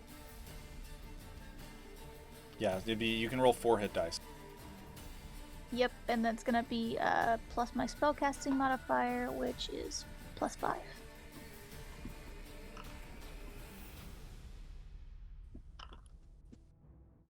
All right. Well, we didn't get to where I wanted to get precisely because I had a thing that was about to happen.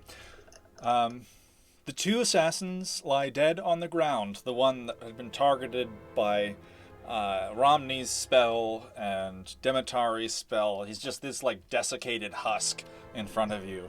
But he does have, in a small, strange-looking pouch, the mirror.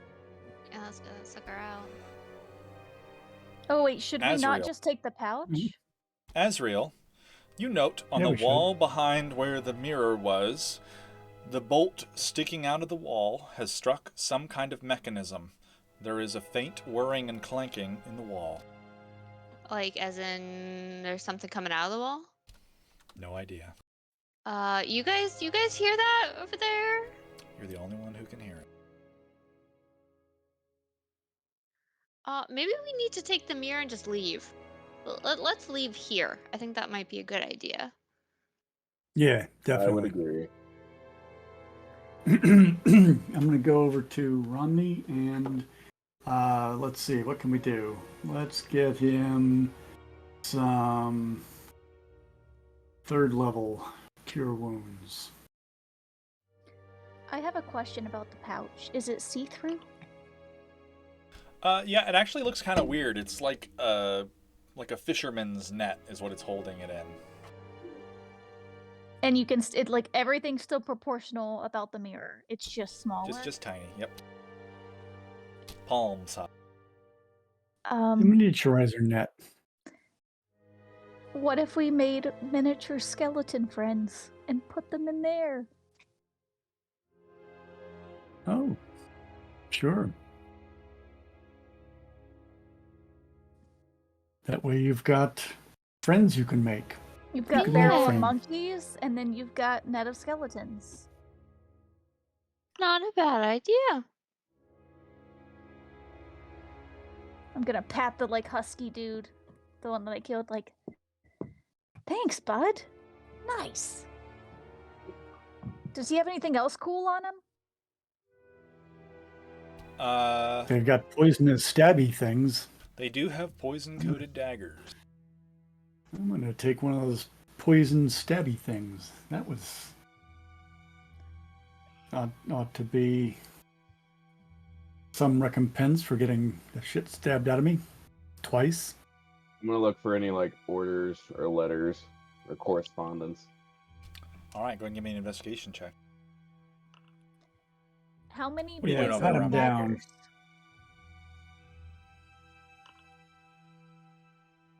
All right. Searching their bodies, they have between them a couple of pouches of coins, probably about 15 gold, 10 silver, However, Snow, notably, about half of the gold pieces are from Austrinium. Suspicious. Do they have anything else that links them to Astrinium? Tattoos or... Well, one of them, you can't tell if he has tattoos anymore. He is a husk. But the other one does not appear to have any kind of identifying markers. Javid, you get 27 points of healing, and Azrael, you get 20.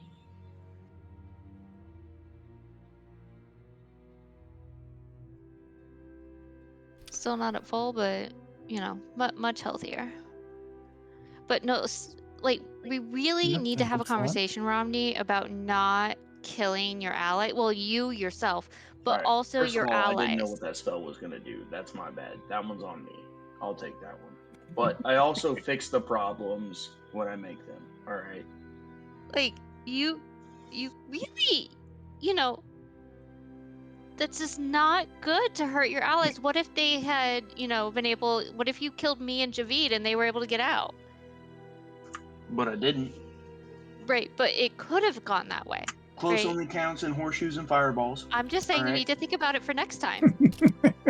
Right, maybe next time they're stronger, and you remember the couple of times you put me to sleep, right, and how that was detrimental? I'll do it again. You keep No, talking. no, I'm just Take that saying that you sleep need right to think now. about working as a team.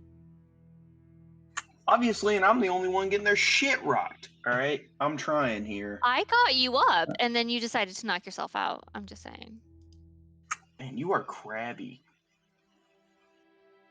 Right. Oh, it couldn't possibly be all the damage I took. If we have got what we came for, I say let's excuse ourselves and... Don't we need a fancy box? Snow A has a cursed fancy one? box. Snow's got the Oh. fancy box. Snow Snow dropped has it, it. but you could go grab it pretty quick. No, Snow already said he grabbed it. Oh, a second time? Oh, Yeah, I did think he he drop dug it it up. again? I mean, he had to I drop it to dropped it shoot all. his bow. Oh, I assumed it's like right by his feet or something. Well, I have to walk back over Mhm. to get it because I moved. But yes, you can grab it and take it with you. I grab it and I take it with me Very well. without touching it. Smart. How sure you don't big wanna is it? Should we put it in the bag of holding? You could probably put it in the bag of holding. I don't see why not. Yeah, we can do that. Just make sure it is very well wrapped because I don't want to accidentally touch it. You go fumbling around inside the bag of holding, trying to reach the rations and wind up cursed. Pretty sure that's Just not how try the bag not of to holding think- works. You have It's to not. You just have to think what you want. So try Yeah, your best don't- not to think about the intrusive thought that you want to think about. yeah. Mhm. That's right. Yeah, don't think of elephants. Whoop. Okay. So, the five of you with your mirror and chest depart from the vault, leaving the two dead bodies behind. No, we don't. Huh? Those dead bodies are coming with me. Oh, okay, fair enough. You scoop them into your bag of holding.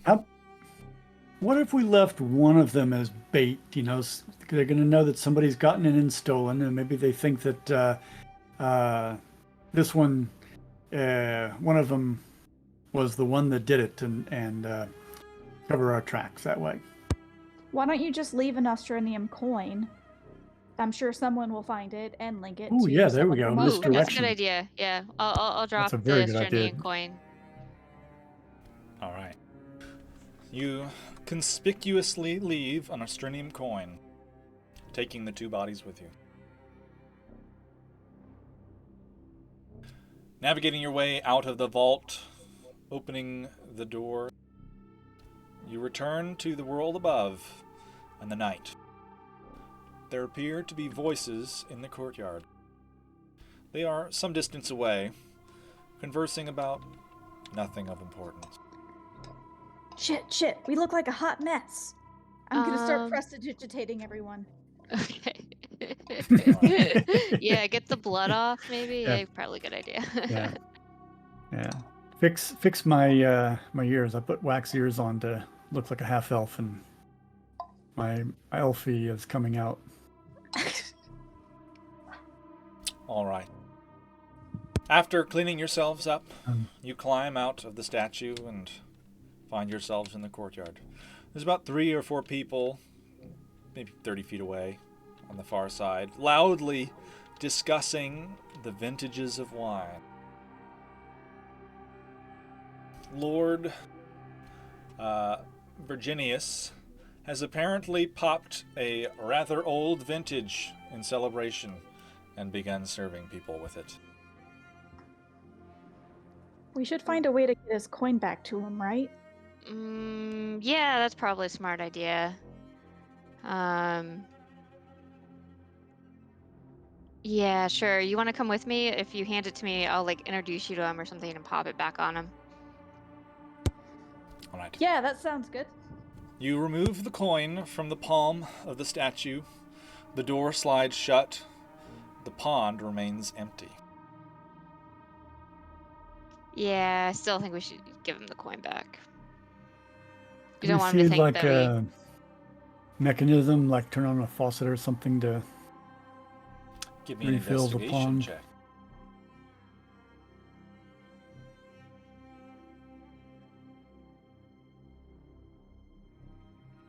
You cannot Yeah. tell the source of the water nor how it enters the pond. If only we had Creator destroy water. Oh, Romney, it might be useful. Nope, you got it.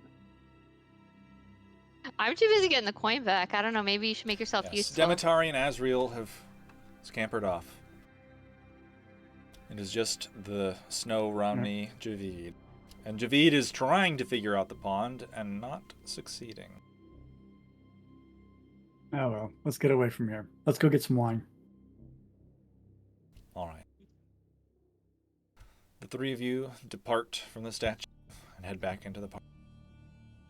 And the people who are 30 feet away having a conversation They don't seem to have Didn't- noticed you. didn't think it was weird that people walked out from under the statue. They weren't really Out of paying the attention to pond. where you came from. All right. Azriel and Demetari, you enter the rest of the party. People are lounging about and engaged in merriment. Music is now playing. You can see Lord Virginius is kind of loudly boasting about the quality of this 50-year-old vintage. I invite everyone to try it. He's kind of loudly talking, and you're able to kind of sidle in with that group. Lord Frenius, sorry, I've managed to locate my daughter, and I would like to introduce her to you. One day she will inherit our business, so I feel like maybe it might be a good idea for you to get to know her. And I'll kind of like, you know, that like friendly, like kind of pat or like side hug kind of thing, and just slide the coin in. Okay. Go ahead and give me a sleight of hand check. I'll do a curtsy while she's doing that so that, you know, obviously his attention's on me. Mm-hmm. Okay. Can I have advantage? Sure. All right. The 2 of you kind of patting him and shaking his hand, giving him a little curtsy bow. You stick the stone coin back into his pocket. He's none the wiser. He gives you a bow, and it is most excellent to meet you. And he begins to drone on endlessly about the status of shipments and his intentions for keeping them up to date and monthly, bi-monthly, and qualities of vintage and upcoming prices. All manner of rather droll information. After a few moments of this, Javid, Romney, and Snow, you enter the party as well. As you cross the doorway, Lord Sylvanios steps in front of you. I couldn't help but notice that you spent a while outside in the garden. I went looking for you earlier, Lord Arvina, and I could not find you. I'm used to seeking my own way and solitude. I am most comfortable amongst my books in my study, and finding a quiet corner to get away from the noise and frivolity is my custom. But I thank you for. Father, there's no need to defend the whereabouts of where we were. I'm gonna look down guiltily and say, I was admiring the view, and I might have gotten a little too close to the cliff face, and they had to do a slight rescue mission. We didn't want to disturb you or alert anyone during your party, but we tried our best to clean ourselves up, but that might be why we have a couple of scratches. I know better now than to get to. Give me a deception check.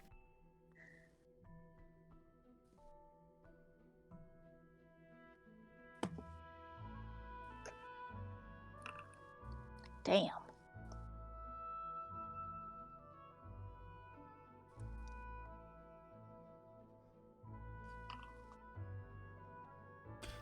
Lord Sylvanius kind of raises an eyebrow at you. Then he kind of shrugs. It was not my place to pry. I did not mean for it to come across aggressively or anything like that. But I think... No slight taken, sir. I will be joining some of the other members in the library in dramatic readings of books. If you wish to depart, I know that you are somewhat reclusive, sir. No offense again. Best of luck to you. And he kind of gives you a bow. And then you watch as he kind of like flicks a coin in the air and catches it. And he bids you farewell and walks away.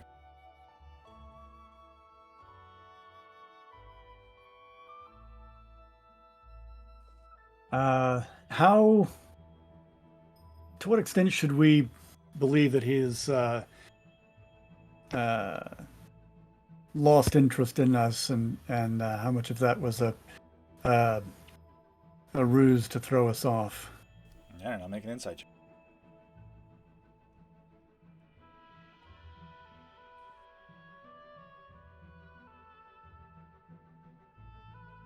Sounds like you've got an awkward and weird daughter, and he doesn't really want to talk to you anymore.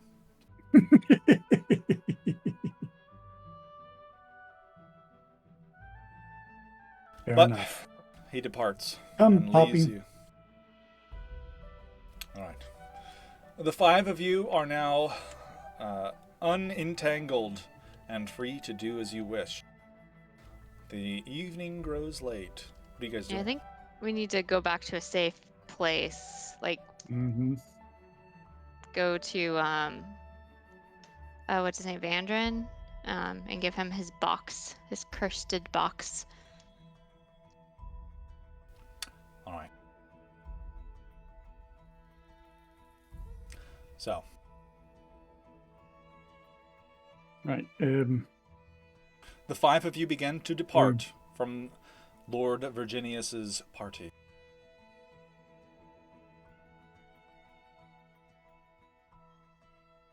The guards. To head to Verdigan now, or are we outside?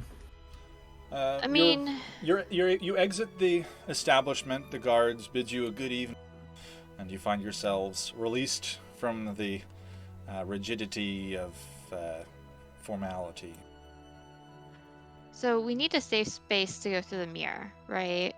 So if we can go back and give Vandrin his thing, maybe the Pilgrim's Inn is a safe place, at least safest. Or we could, if we're looking for maybe the Fortune Hunters, we can use that as a safe space. That might also be a consideration, but they're much further away. But those are the only two safe spaces I can think of for us to go into the mirror. Yeah. We might have a little more privacy at the Pilgrim's Rest. I mean, we wouldn't have the advantage of protection of our brothers in the guild, but it would also be probably quieter. That's what than I'm the thinking. If guild we hall. go back to Vandrin, give him his thing, get a bunch of gold, and then go back to our room, and then jump to the mirror. All right, that makes sense. All right. So you are headed where currently? We're gonna return or take Verdigan the chest that he asked us for. Okay. As you begin to maneuver through the street, you walk some distance, a little bit further away from the estates, down into away from the posh part of town, towards the Mount Kale and up the God's Walk. As you round a corner, there's a small boy in front of you. He's probably 8 or 9. And he's like, pardon me, my lords. And he kind of waves at you. Excuse me. And he skips over to you. I'm supposed to give this to you. And he holds out a little scroll. I'm gonna insight check this little boy. Okay, sure. Mm-hmm. Make an insight check.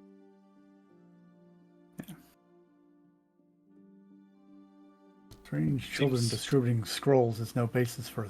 Seems like a little kid who was told he had to give something to you. And he's holding out a little scroll. And the scroll seems okay.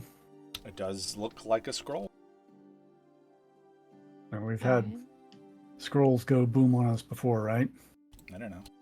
Have you? Okay, grab the I don't scroll, know. see what it says. All right.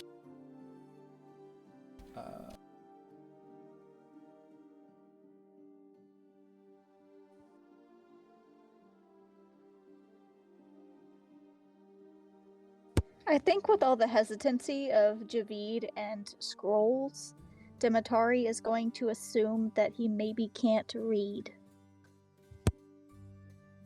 I mean, you might not have ever seen him actually read, so. That's true. He never reads any wanted posters or anything. He always asks, like, you got anything for us?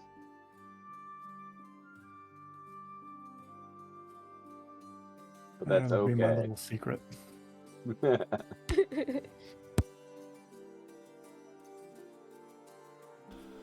The scroll, unfurling it, you recognize that it is more than likely Verdigan's own handwriting. And it says, "Good work. Meet me at the Matron's Temple." That's the temple where Azrael was healed, right? No. You were healed at the Grand Temple at the top of Mount Kale. However, the Matron's Temple, more than likely, as you've spent a little bit of time in Thalassan, you would recognize that that refers to the Matron of Whispers, one of the Thalassan gods. Okay. And do we know where that is? It's on Mount Kale, along the God's Walk. Okay. You've probably walked past it. Alright, so I guess we'll go there. What's interesting that he would want us to go there and not to his sanctum.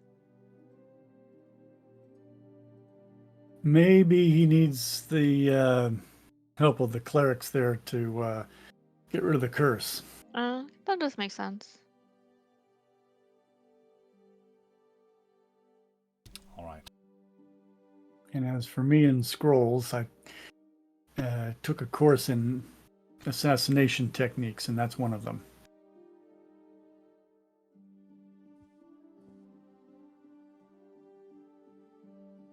Death by reading.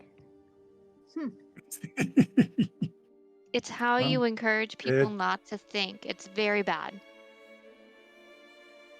Right. Used by governments all over the People world. go around reading, and they're going to stop thinking for themselves and just think whatever they've been read. Okay. So yeah, we'll head for the temple. Okay. You head for the Temple of the Mother of Whispers, the Matron, along Mount Kale. It is low, built into would be considered the base of Mount Kale. It is empty. This temple does not have many priestesses or other individuals who can be found within, even during the best of days. This goddess is feared by many, though respected, as she is the goddess of death here. You approach the entrance.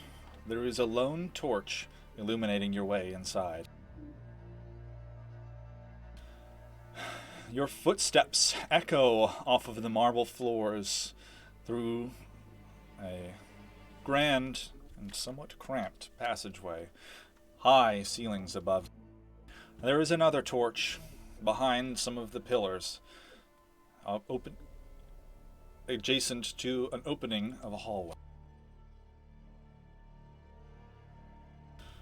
Approaching it, you can see down a dark passageway, and at the end, just at the end of your vision, there is a doorway. It is quite dark here. You approach the door and find that it is locked.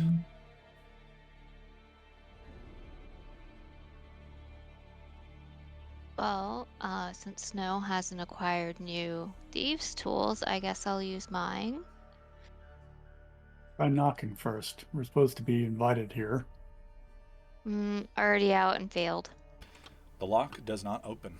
But with the noise that you made with attempting to click it, you hear some shuffling on the other side and a voice. Who goes there? It's Floppy Knots. You hear a grunt, and a little kind of eye hole slides open. There's an orcish face that looks out at you. I look like Verdigan back sent into us. the thing. All right. And he shuts it and opens the door. The room is better illuminated here. There's about 4 or 5 torches illuminating this kind of probably about 30 feet wide, this kind of square room, a number of pillars around the edge.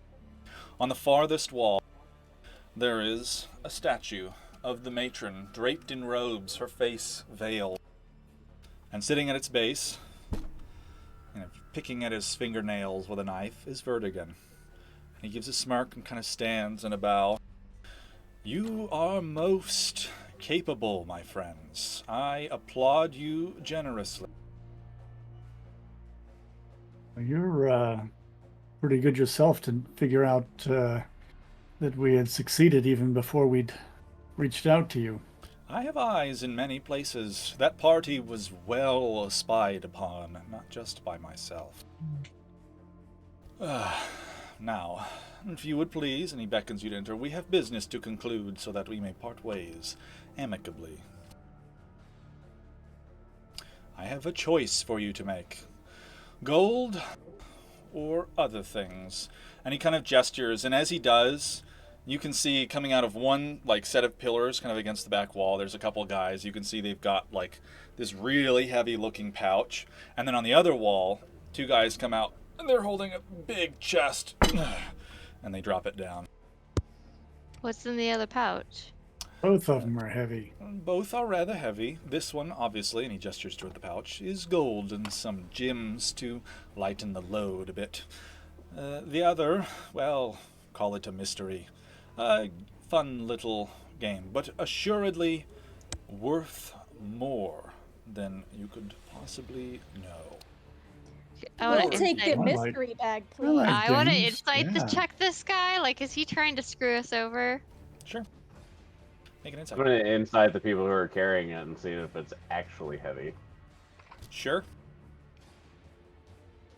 Oh man, that's so heavy. All right.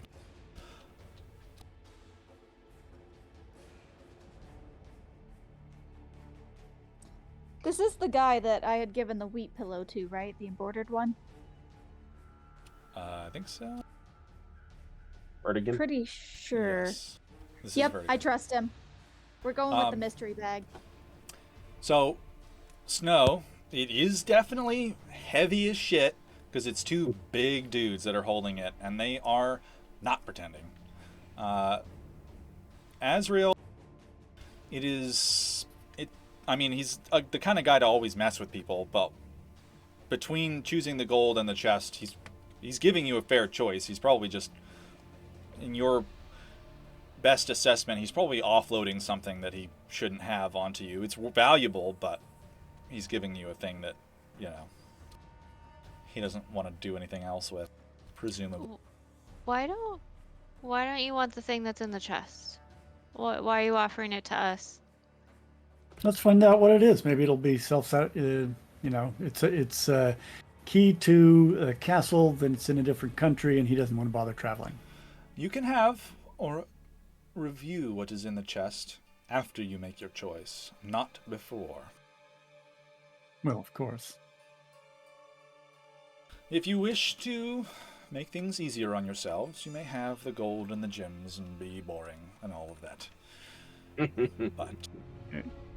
But I think, Azrael, that the consensus is on adventure. We're here for adventure. That's why we open up scrolls we haven't done You an guys arcana got the check on to mystery see if they're chest, exploding. It's fine. I'm just trying to protect us. That's all. By reading scrolls without doing arcana checks to see if they explode. I checked it. It was fine. I didn't see you check it. I checked it. All right, check that chest then.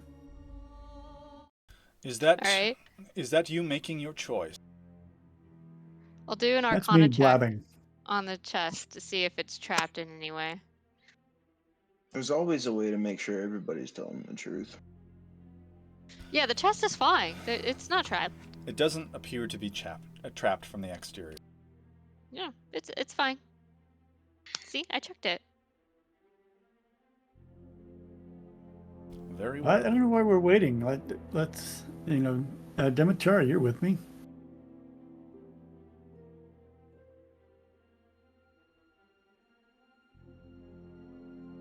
No, haven't heard you weigh in. What do you think? I think we should go with the mystery box. What's life without a little mystery? Yeah, Very adventure. well. We're adventurers. Decision made. Adventure it is. Our deal is complete. And as soon as he said that, all of his men are very silent. And then there is a set of footsteps from behind one of the pillars. And then a few other footsteps. And there's a voice. We have been away too long. And stepping out into the light, you see Soulforger. And he snaps his fingers together and a little light illuminates his face. I'm afraid this is where your adventure ends, my friends. And that's where we're going to stop for the week. Does it look like he led Soulforger to us, or Soulforger just kind of snuck in? He definitely turned on you guys. He sold you out for sure. Yeah, Yeah, he sold see, us out. this is why. Okay, we shoot This him is first. why. This is why I don't trust people. See, Oh, I gave him a shit. pillow and everything. this Is is Onyx- why I don't trust people. What's in the box? Is it Onyx's body? It's locked. Can't tell. But maybe. That would be fucking. That's knows? deranged. If that's the case, that's deranged. Who knows? Oh, that does sound like a thing he would do, though. All right. Well, hope you guys had fun. Yeah, it was fun. Yeah. See you guys next weekend when you get to fight round 2, Soulforger. Couldn't have gone better if I'd planned it myself, which I did. All right, see you guys next week. Jesus. Bye.